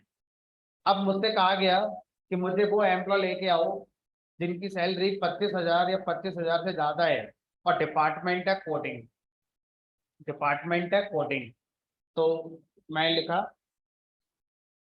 And E department equal to क्या है हमारा? कोडिंग। तो ये सही लिखा है मैंने, इससे क्या मुझे वो सारे रिकॉर्ड मिल जाएंगे जिनकी सैलरी 25,000 या 25,000 से ज्यादा है, लेकिन डिपार्टमेंट क्या है? कोडिंग। सारे 25,000 से ऊपर वाले एम्प्लॉय नहीं आएंगे, उनमें से वही आएंगे जिनका डिपार्टमेंट क्या होगा? कोडिंग। 3 मिले। अब आप बोलो सर बिटवीन से करके दिखा दो, मैंने कहा चलो करके देख लेते हैं। Where employee salary between 25,000 and coding. सही लग रहा है देखने में? क्या कोडिंग नाम से कोई वैल्यू हो सकती है एम्प्लॉय सैलरी में? ये तो दूसरे कॉलम की बात हो गई ना। तो यहाँ पर क्या निकल कर आया? एम्प्टी सेट, कुछ नहीं आया निकल के, और बॉन्डिंग दे दी। तो आनी थी बॉन्डिंग, क्यों आनी थी बॉन्डिंग? क्योंकि इस कॉलम में ये वैल्यू कभी है ही नहीं। समझ में आ रहा है? तो बिटवीन हमारा एक ही कॉलम में रेंज पर काम करने के लिए यूज होता है, दो अलग कॉलम के साथ यूज नहीं होगा। ठीक है, यही डिफरेंस मैं बता रहा था वहां पर इन के साथ। जब मैंने इन ऑपरेटर पढ़ाया था सेम सिचुएशन वहां भी थी। इन भी एक ही कॉलम के साथ यूज होता है और बिटवीन भी एक ही कॉलम के साथ यूज होता है। डिफरेंस है इन और सिचुएशन के साथ चलता है और जो बिटवीन है वो एंड सिचुएशन के साथ चलता है। चलो, तो इस तरह से हम लोग रेंज में अगर रिकॉर्ड्स को फैच करने हैं तो हम कर सकते हैं।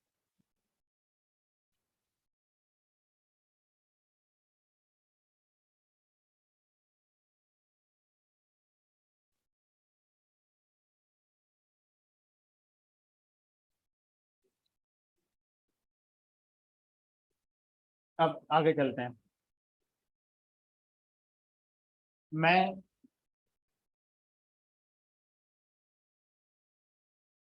सारे रिकॉर्ड नहीं देखना चाहता, मैं चाहता हूँ शुरू के 5 रिकॉर्ड दिखा दो मुझे बस। शुरू के 5 रिकॉर्ड। कौन से 5? शुरू के 5, जो शुरू में 5 आ गए हों। उनकी सैलरी कम है ज्यादा है, नाम उनका क्या है, मुझे इसका कोई मतलब नहीं है। मैं बस देखना चाह रहा हूँ कि डेटा मेरा कैसा है।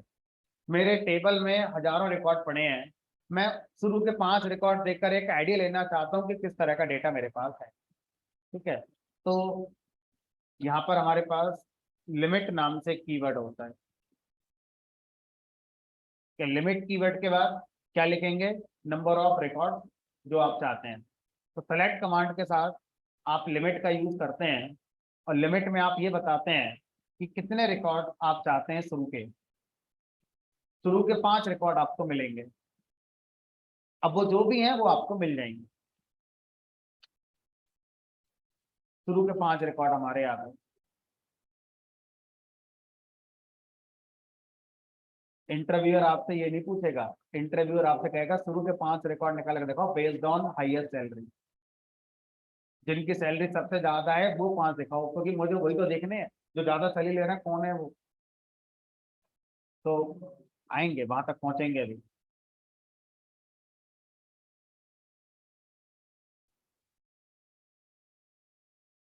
अब मुझसे कहा गया बीच के 5 दिखाओ। सैलरी वैल्यू छोड़ो, बस ऐसे बीच के 5 दिखा दो, जो अभी आपने शुरू के 5 दिखाए हैं ऐसे बीच के 5 दिखा दो।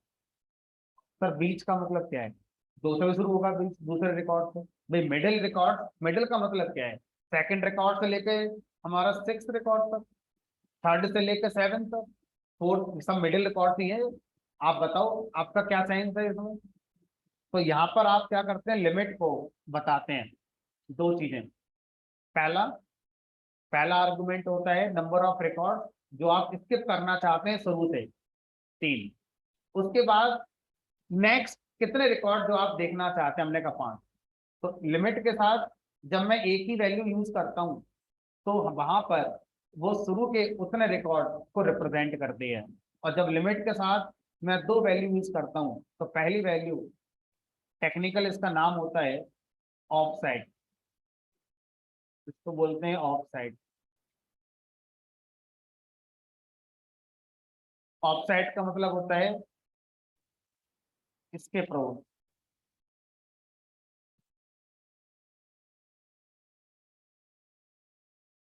From starting. तो टेक्निकल वर्ड इसका बनाया गया ऑफ साइड, कि ऑफ साइड मैंने रखा 3। और कितने रिकॉर्ड चाहिए? ये हो गया नंबर ऑफ रोज, एन रोज। कितने रिकॉर्ड चाहिए? एन रिकॉर्ड चाहिए, एन की वैल्यू 5। कितने स्किप करने के बाद शुरू से, तो वो ऑफ साइड से हम बताते हैं। तो शुरू के 3 स्किप होंगे, यानी कि ये नहीं आएगा, ये नहीं आएगा, ये नहीं आएगा। यहाँ से आना शुरू होगा 1 2 और आगे के 3 और आएंगे।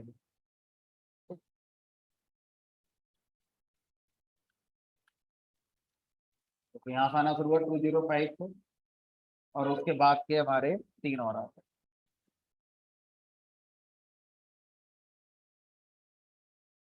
अब मुझसे कहा गया सारे रिकॉर्ड दिखाइए।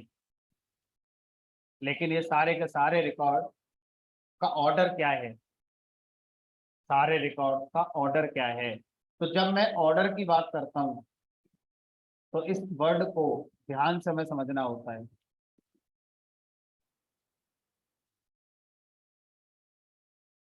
ऑर्डर कॉलम का भी होता है और रिकॉर्ड्स का भी होता है। रिकॉर्ड्स का मतलब रोज।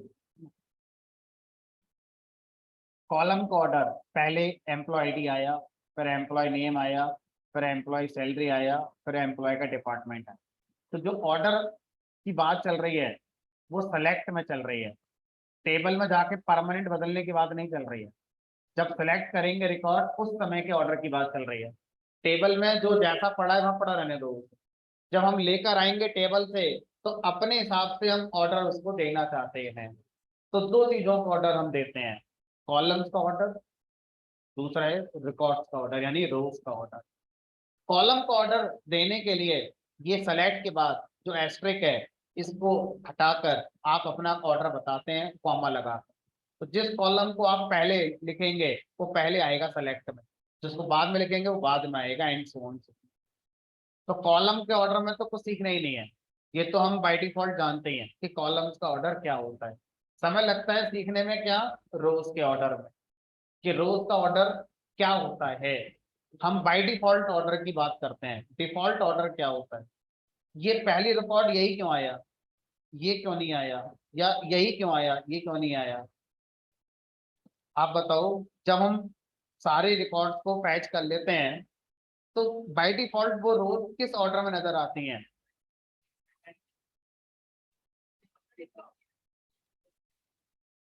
चलिए इसका आंसर काफी ट्रिकी है और ये क्वेश्चन आपसे पूछा जा सकता है कि डिफॉल्ट रोज का ऑर्डर क्या होता है। तो बहुत ध्यान से इंटरव्यू के क्वेश्चन को समझना होता है, क्योंकि यहाँ पर कॉलम और रो दो अलग बातें हैं। कोई भी चीज कॉलम के साथ हो रही है तो वो अलग है, कोई भी चीज रोज के साथ हो रही है तो वो अलग है। ठीक है। तो अब हम रोज के ऑर्डर की बात कर रहे हैं, तो बाय डिफॉल्ट प्राइमरी की के असेंडिंग ऑर्डर में हमारा आउटपुट आता है। अब आपने बोला असेंडिंग ऑर्डर में आता है, किसके असेंडिंग ऑर्डर में आता है, किसी कॉलम का असेंडिंग ऑर्डर में आएगा ना। कॉलम तो बहुत सारे हो सकते हैं मेरी टेबल के अंदर। तो बाय डिफॉल्ट माई एसक्यूएल के अंदर रोज का ऑर्डर प्राइमरी की का असेंडिंग ऑर्डर होता है। अब आप ये सोच रहे हैं कि नहीं सर, जो इंसर्ट पहले करा था रिकॉर्ड वो पहले दिखेगा, जो बाद में किया था वो बाद में दिखेगा, तो ये आंसर गलत है। कैसे गलत है देखते हैं। अब देखो सबसे लेटेस्ट रिकॉर्ड अभी मैं इंसर्ट कर रहा हूं, insert into EMP values, employee ID मैंने 208 कर दी। 208 एम्प्लॉय आईडी नहीं है, ठीक है।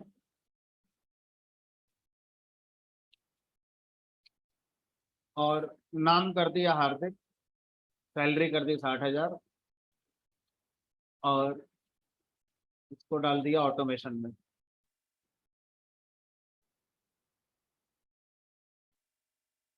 हो गया इंसर्ट। अब अगर जिस ऑर्डर में रिकॉर्ड इंसर्ट होते हैं उसी ऑर्डर में देखते हैं तो सबसे लास्ट में कौन आना चाहिए, 208 वाला आना चाहिए, अभी लेटेस्ट इंसर्ट किया है। लेकिन नहीं, प्राइमरी की के हिसाब से नजर आएगा। तो प्राइमरी की का असेंडिंग ऑर्डर में 206 के बाद 208 नजर आ जाएगा, 300 से पहले और 206 के बाद। जबकि मैं कुछ नहीं कह रहा हूं, मैं तो सारे रिकॉर्ड बस सेलेक्ट कर रहा हूँ। देखो अपने आप आ गए यहाँ पर। अगर आईडी प्राइमरी की नहीं है, हाँ तो आप अगला पॉइंट क्या है जो उन्होंने पूछा कि अगर सर मेरे कॉलम प्राइमरी की कॉलम है ही नहीं, मतलब मेरी टेबल में कोई प्राइमरी की कॉलम ही नहीं है, अब कहाँ से लाएंगे फिर, चलेगा ही नहीं। तो उस केस में आंसर सही होगा, जिस ऑर्डर में इंसर्ट किया है उस ऑर्डर में आएगा।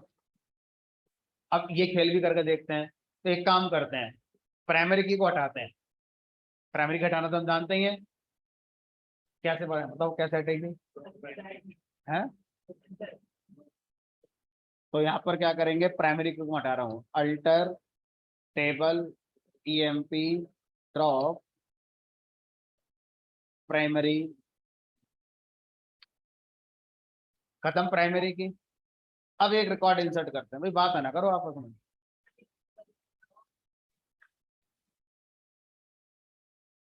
कौन सा डिस्कशन है ऐसा? हाँ क्या कर रहे थे?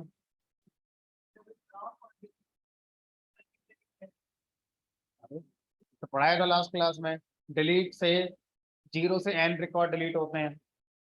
0 कब? जो कंडीशन लिखी है वो मैच ही नहीं हुई कहीं। n कब? जब आपने वेरी नहीं लगाया। और बीच में कब? जब जो कंडीशन है वो कुछ रिकॉर्ड में फुलफिल हो रही है तो वो सारे डिलीट होगा। तो डिलीट से 0 to n रिकॉर्ड डिलीट होते हैं। ड्रॉप से पूरी टेबल डिलीट होती है, टेबल ही नहीं बचेगी। डिलीट में रिकॉर्ड डिलीट हो गए, टेबल बची, टेबल का ढांचा बचा। ट्रंकेट क्या करता है? ट्रंकेट में वेयर नहीं लगाते, बाय डिफॉल्ट सारे रिकॉर्ड डिलीट करता है। टेबल जिंदा रहेगी, टेबल बची रहेगी। तो वेयर के साथ डिलीट हम लगा सकते हैं, ट्रंकेट में वेयर नहीं है। ठीक है, ट्रंकेट ऑल रिकॉर्ड से डिलीट करता है, टेबल बचाए रखता है। जबकि डिलीट में जरूरी नहीं है सारे रिकॉर्ड डिलीट होंगे, एक भी डिलीट हो सकता है ना हो डिलीट। ट्रंकेट ऐसा नहीं कर सकता, रिकॉर्ड डिलीट नहीं करा होगा। वो तभी होगा जब टेबल खाली है पहले।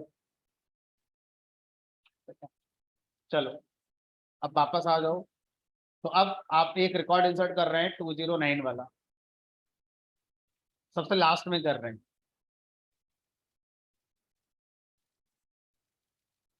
ठीक है, और इसको भी डाल दिया ऑटोमेशन।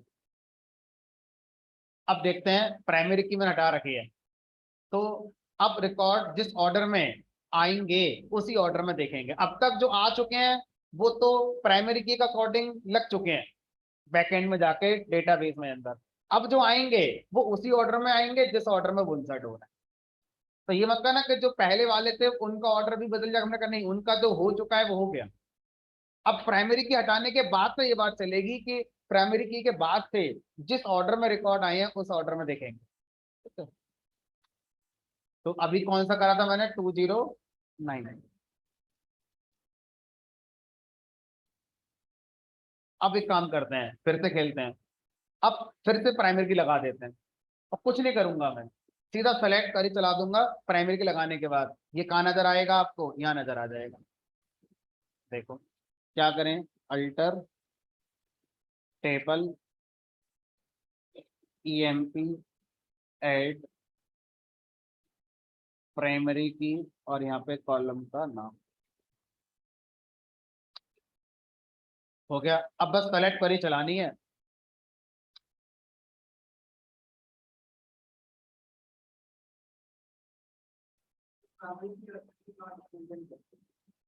तो क्वेश्चन कैसे पूछा जा सकता है?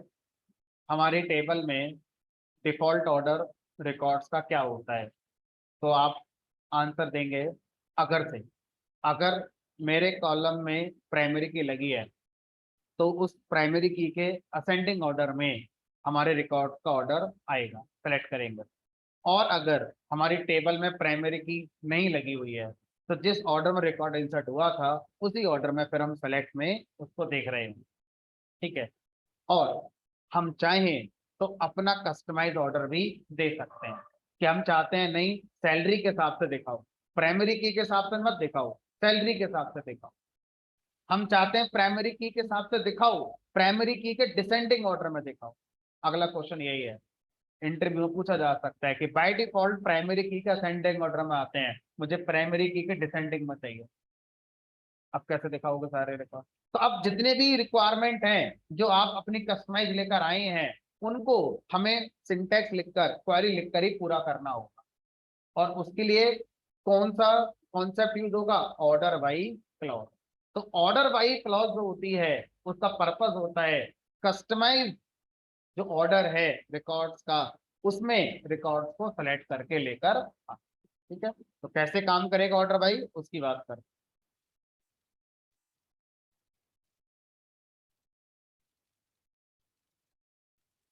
हाँ जी बताइए। सर किसी कॉलम में हमने चेकलिस्ट लगा रखी है, तो हम्म, उसको ड्रॉप या फिर रीनेम नहीं कर सकते, तो कैसे कर सकते हैं उसको रीनेम? नहीं, आपने देखना पड़ेगा ना कि जो चेक लिस्ट लगा रखी है वो क्या है। जो आप अगला ऑपरेशन करने जा रहे हैं, क्या उसके होने से जो एग्जिस्टिंग चेक लगा हुआ था क्या वो वॉयलेट तो नहीं हो जाएगा? अगर हो जाएगा तो वो नहीं होगा, अगर वॉयलेट नहीं होगा तो हो जाएगा। वॉलेट तो नहीं हो रहा सर, मैंने रीनेम करना चाहा कॉलम एम्प्लॉय सैलरी को, लेकिन वो तो रीनेम हो ही नहीं रहा, मेरे को एरर थ्रो कर रहा है कि ड्रॉप और ये रीनेम नहीं कर सकते चेकलिस्ट में। चलो देखेंगे इसको अभी। चलिए, तो जो क्वेरी इन्होंने पूछी है अभी, इनका क्वेश्चन ये है कि इन्होंने किसी कॉलम पर चेक कांस्टेंट लगा रखा है, जैसे मैंने भी लगा रखा है। अब चेक कांस्टेंट वाले कॉलम को अगर हम रीनेम करते हैं, तो इन्होंने करके देखा तो एरर आ रही है कि आप ऐसा नहीं कर सकते। ठीक है, तो ऐसा हो सकता है, आप एक बार अपने एंड पे चेक करके देखिए। कॉन्सेप्ट ये कहता है कि जो भी आपने चेक कांस्टेंट लगा रखा है, जिस कॉलम पे लगा रखा है, और कोई दूसरा ऑपरेशन अगर आप करते हैं, अगर दूसरा ऑपरेशन होने से पहले वाला कंडीशन वॉलेट हो जाएगी तो दूसरा ऑपरेशन नहीं होगा, और अगर वो वॉलेट नहीं हो रही है तो हो जाएगी। तो इन्होंने जो करके देखा है, इन्होंने अपना एक्सपीरियंस बताया है कि सर चेक कंडीशन जिस कॉलम पे लगा था, उस कॉलम को ना तो मैं ड्रॉप कर पा रहा हूँ, और ना ही मैं उसको रीनेम करना चाह रहा हूँ, और ना ही वो रीनेम हो पा रहा। ठीक है, तो अब जब आप ऐसा करने जा रहे हैं तो सोच कर देखो, क्या जो पहले से हमारा चेक था, क्या वो वॉलेट हो रहा है कि नहीं हो रहा है। अब देखो ना, आप यहाँ पर आपने अपना चेक लगा रखा था, कहाँ लगा रखा था, ये। तो चेक किस कॉलम पे लगाया आपने, ईएमपी सेल, यानी कि चेक कांस्टेंट लगाते समय आप कॉलम का नाम लिखते हो। अब आप कह रहे हो कि मैं इस कॉलम को रीनेम करूंगा, तो चेक कांस्टेंट वॉलेट हो ही क्या सर, क्योंकि अब वो चेक काम कैसे करेगा, उस नाम का तो कॉलम ही नहीं रहा टेबल के अंदर।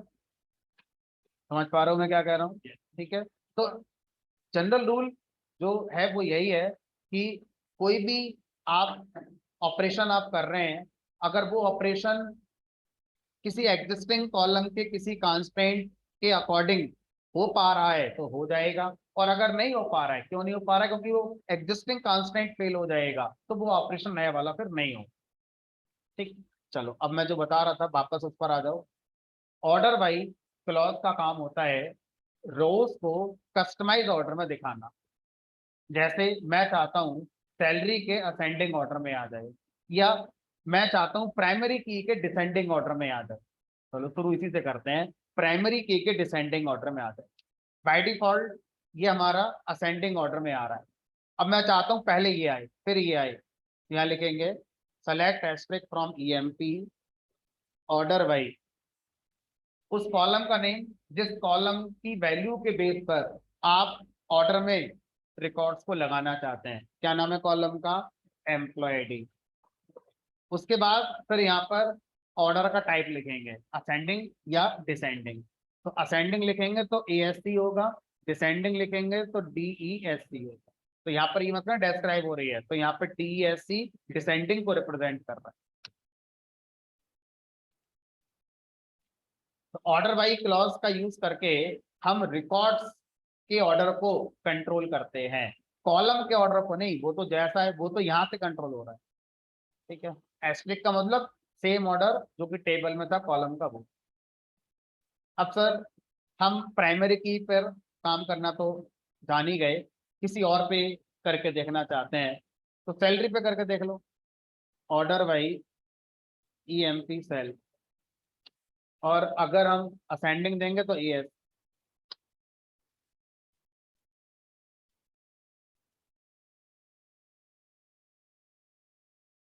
अब मैं इसमें एक रिकॉर्ड और इंसर्ट कर रहा हूं, फिर देखते हैं आप क्या आंसर देंगे उस क्वेरी का।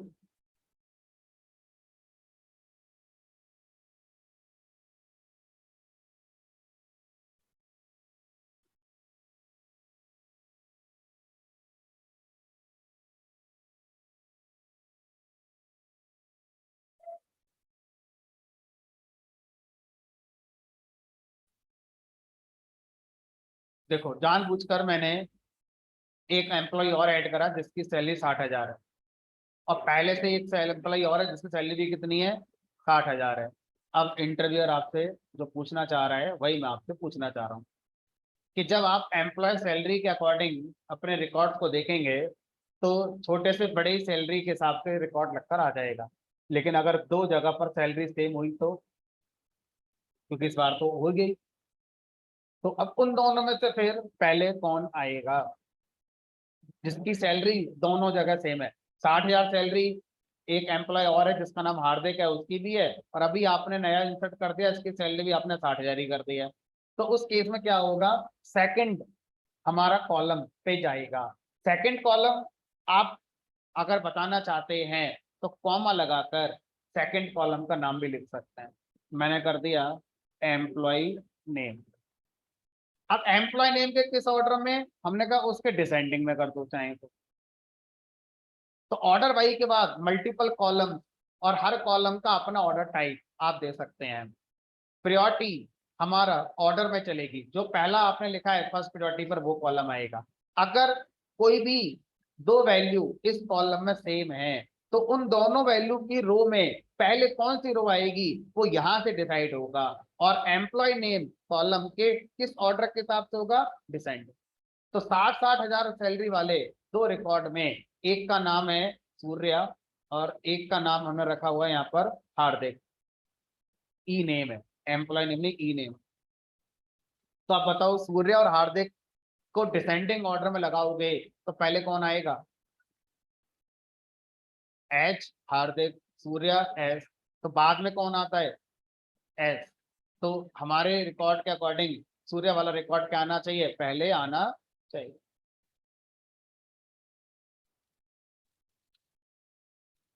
साठ साठ वाले पकड़ लो ये रहे। और अगर असेंडिंग में कर दूं इसके तो हार्दिक वाला पहले आ जाएगा। मैं तो बता ही नहीं रहा सेकंड, मैं सेकंड बता ही नहीं रहा। तो कहाँ चला जाएगा, प्राइमरी की के पास चला जाएगा। अब प्राइमरी की किस ऑर्डर में जाएगा, फिर असेंडिंग। और सर मैंने जो दो बताए दोनों में कॉन्फ्लिक्ट हो गया तो तीसरा आप बताओ, नहीं बताओगे तो कहाँ चला जाएगा तीसरे के लिए, प्राइमरी की के पास। तो लास्ट में प्राइमरी की तैयार है, वहां पे तो कॉन्फ्लिक्ट होगा ही नहीं, तो प्राइमरी की दो वैल्यू कभी सेम होंगी नहीं वहां पर, वहां से तो रिजल्ट आ ही जाएगा हमारा। जब तक आप बता रहे हो अपना बताते रहो। और अगर मैं जिस कॉलम के बेस पर ऑर्डर लगा रहा हूं मैंने ऑर्डर का टाइप ही नहीं बताया, असेंडिंग या डिसेंडिंग, तो डिफॉल्ट ऑर्डर टाइप क्या होगा, असेंडिंग।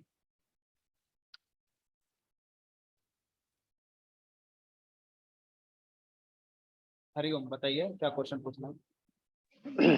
सर मेरा क्वेश्चन ये है, जैसे कि हमने सेलेक्ट स्टार लगाया है, ठीक है, स्टार में सारे कॉलम आ जाते हैं और ऑर्डर बाय में फिर हमने कॉलम डिफाइन कर दिए। अगर मैं सिलेक्ट में स्टार ना लगाऊं, वहां पे कॉलम नेम डिफाइन किए, ठीक है, और वो कॉलम नेम हमारे ऑर्डर बाय के बाद नहीं डिफाइन किए, सॉरी, जो सेलेक्ट स्टार के जो हमने कॉलम नेम लिखे वो कॉलम नेम ऑर्डर बाय में नहीं है, तो क्या ऑर्डर बाय वर्क करेगा? इंडिपेंडेंट होंगे। अब जैसे क्या है इनका क्वेश्चन समझिए, ये कह रहे हैं कि मैं यहाँ पर ऑर्डर बाई में सैलरी लेकर आ रहा हूँ, ठीक है। अब मान लीजिए मैंने एस्ट्रिक की जगह पर इंडिविजुअल रिकॉर्ड सेलेक्ट करे, जैसे एम्प्लॉय का नेम सेलेक्ट करा और एम्प्लॉय की आईडी सेलेक्ट करी, ठीक है। तो क्या ये काम करेगा, क्योंकि जो कॉलम मैं सेलेक्ट कर रहा हूँ उसमें सैलरी तो है ही नहीं, इससे पहले तो एस्ट्रिक था तो उसमें सारे कॉलम होंगे ही होंगे। तो क्या यहाँ पर जो कॉलम लिखे जाएंगे उन्हीं का ही यूज ऑर्डर बाई में होगा, या यहाँ पे कॉलम हो या ना हो ऑर्डर बाई में वो कॉलम जा सकता है। तो यानी कि यहाँ पर आप कौन सा कॉलम सेलेक्ट करेंगे कौन सा नहीं करेंगे इस बात का कोई फर्क नहीं पड़ेगा कि क्या ऑर्डर बाई में अब उसको लिख सकते हैं या नहीं लिख सकते। Okay sir, thank you sir.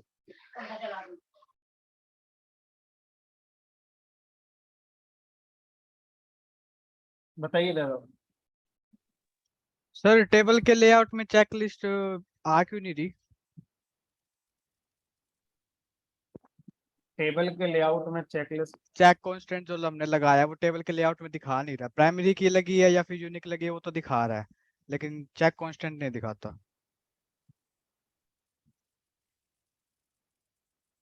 और अब हमें पता करना हो तो कैसे करेंगे?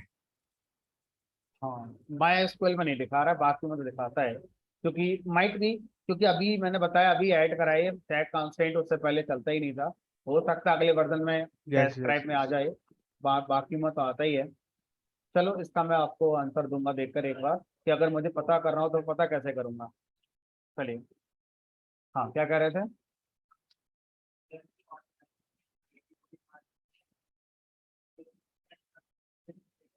फर्स्ट प्रायोरिटी, अगर वहां कॉन्फ्लिक्ट आएगा तो सेकंड प्रायोरिटी पे सेकंड कॉलम, ऐसे करो। बहुत हो गया,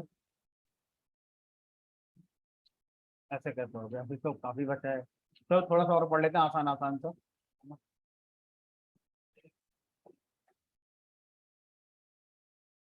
सेकंड हाईएस्ट निकालने के लिए पहले मुझे आपको एग्रीगेट ऑपरेशन पढ़ाने पड़ेंगे, अभी पढ़ाएंगे, कल पढ़ाएंगे हम।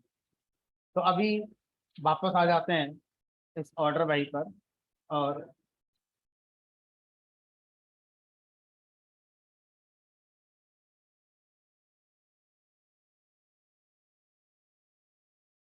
किसी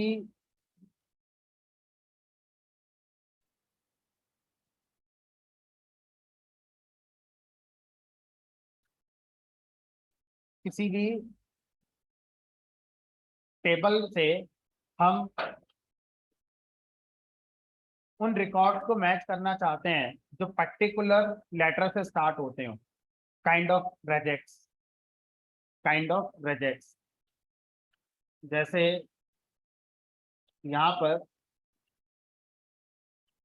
मैं चाहता हूँ वो रिकॉर्ड आ जाएं जिनका नाम पर्टिकुलर लेटर से स्टार्ट होता हो या पर्टिकुलर लेटर पे खत्म होता हो, ठीक है। तो मैं चाहता हूँ वो सारे रिकॉर्ड आ जाएं जो डी से शुरू होते हैं। Select aspect from EMP where, वो कॉलम जिसके लिए कंडीशन बना रहे हो, वेयर ईएमपी नेम। तो अगर हम किसी कॉलम के साथ using regular expression kind of syntax अगर हम जाना चाहते हैं, तो वहां पर हम लाइक ऑपरेटर का यूज करते हैं। इक्वल टू नहीं लगा, क्या लगाएंगे? लाइक ऑपरेटर लगाएंगे। तो लाइक ऑपरेटर क्या करता है? किसी भी कॉलम में एग्जैक्ट वैल्यू को मैच ना करके उससे मिलती जुलती वैल्यू जो मैच हो रही होंगी उनको लाकर आपको दे देगा। तो select asterisk from employee where employee name like, मैंने लिखा परसेंट डी, डी से स्टार्ट होता हो। अब उसके बाद कितने भी करेक्टर आते हो, डी के बाद कितने भी करेक्टर आते हो, तो कितने भी करेक्टर का सिंबल होता है लाइक में परसेंटेज। तो परसेंटेज का मतलब है कितने भी करेक्टर, लेकिन किसके बाद? डी के बाद। तो हर वो एम्प्लॉय नेम मैच होगा जो डी से स्टार्ट होता है और उसके बाद कितने भी करेक्टर आते हैं।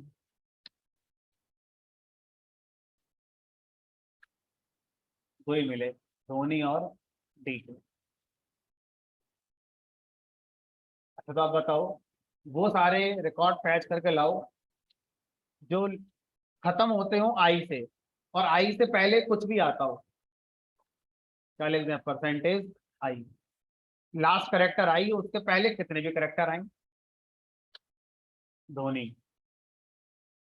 अच्छा, अब मैंने कहा वो सारे रिकॉर्ड लेकर आओ जिनकी नाम की स्पेलिंग में आई आता हो, चाहे बीच में आए, चाहे शुरू में आए, चाहे लास्ट में आए, कहीं भी आए। परसेंटेज आई, परसेंटेज। तो आई से पहले कितने भी करेक्टर आए, कितने भी मतलब जीरो भी हो सकते हैं, और इसके बाद कितने भी करेक्टर आए जीरो से एन, तो परसेंटेज सिंबल का मतलब हो गया zero to N character, zero to N character. अब वो सारे रिकॉर्ड मैच होंगे जिनमें आई से पहले कितने भी करेक्टर आते हो, आई के बाद कितने भी करेक्टर आते हो, इन शॉर्ट जिनके नाम में कहीं भी आई आता होगा ढूंढ कर ला देगा आपके लिए। तो चिंटू में यहाँ आ रहा है आई, पिंटू में यहाँ आ रहा है, विराट में ये आ रहा है, रोहित में ये आ रहा है, हार्दिक में ये आ रहा है। और कोइंसिडेंटली सब जगह अलग अलग ही है। अब मुझसे कहा गया वो रिकॉर्ड सेलेक्ट करके लाओ जिनका नाम चार करेक्टर का है। वो चार करेक्टर क्या होंगे? कुछ भी हो सकते हैं, लेकिन चार करेक्टर ही होने चाहिए, पांच नहीं होने चाहिए, तीन नहीं होने चाहिए। मतलब सोनू मोनू ये सब आप फैच करना चाहते हो, जिनका नाम 4 कैरेक्टर का है सिर्फ उन्हें फैच करना है। तो यहाँ पर लाइक में परसेंटेज की जगह पर क्या लगाएंगे, अंडरस्कोर। एक अंडरस्कोर एक कैरेक्टर को रिप्रेजेंट करता है, एक और तो दूसरा कैरेक्टर, तो सर 4 लगा दो फिर। एक ही है जिसका नाम 4 कैरेक्टर का है, 5 वाले, 5 वाले तो काफी होंगे।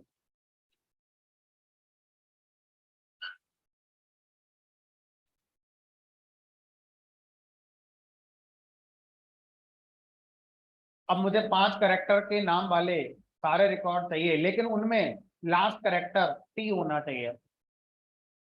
पहले लिख दो, लास्ट में स्पेसिफिक लिख दो टी। तो शुरू के 4 कैरेक्टर कोई से भी हो सकते हैं, तो रोहित आ गया, विराट आ गया, लास्ट में टी आता है इनके।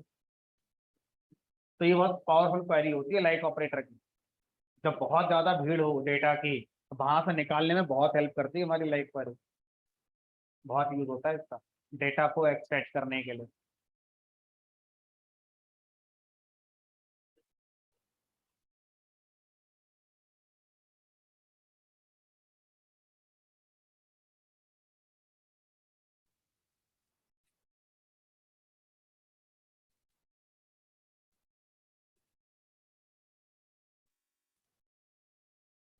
अभी तो जो ऑप्शन है उसमें भाई एक ही ऑप्शन आप दे पा रहे हो। अब आप चाह रहे हो कि भाई एक ऑप्शन तो यही है कि आप मल्टीपल लाइक लगा सकते हो और के साथ। भाई आपने पहला बबल लिखा, देखो इनका क्वेश्चन ये है कि भाई हमें क्या करना है, वो सारे रिकॉर्ड चाहिए जो बबल से स्टार्ट होते हैं। तो लाइक बबल ए हो गया, अब उसके बाद कितने भी करेक्टर आते हैं तो ये तो ए से स्टार्ट होने वाले आ जाएंगे। अभी जो आसान तरीका है एक तो यही हो गया, ई नेम लाइक ए ई, ऐसे करके एक तो हो ही जाएगा हमारा। ठीक है, तो कोई नहीं है जो ए से शुरू होता हो ई से शुरू होता हो, नहीं होंगे ए और ई से शुरू होने वाले।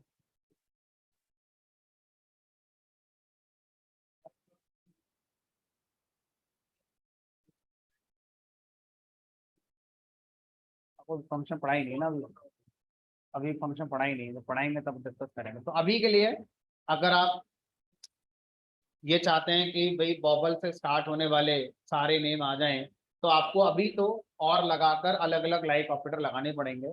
बाकी हमारे पास कुछ फंक्शंस होते हैं जो मैंने अभी नहीं पढ़ाए हैं आपको। तो फंक्शंस में एक फंक्शन इस काम के लिए भी आता है जो रेजेक्स पे काम करता है, कोड को थोड़ा सा ऑप्टिमाइज कर देगा हमारा। चलो फिलहाल आज इतना रखेंगे, कल मिलेंगे। कल कुछ और क्वेरीज हैं उनको डिस्कस करें। इनको जाके अपने लैपटॉप पर चला के जरूर देख लेना।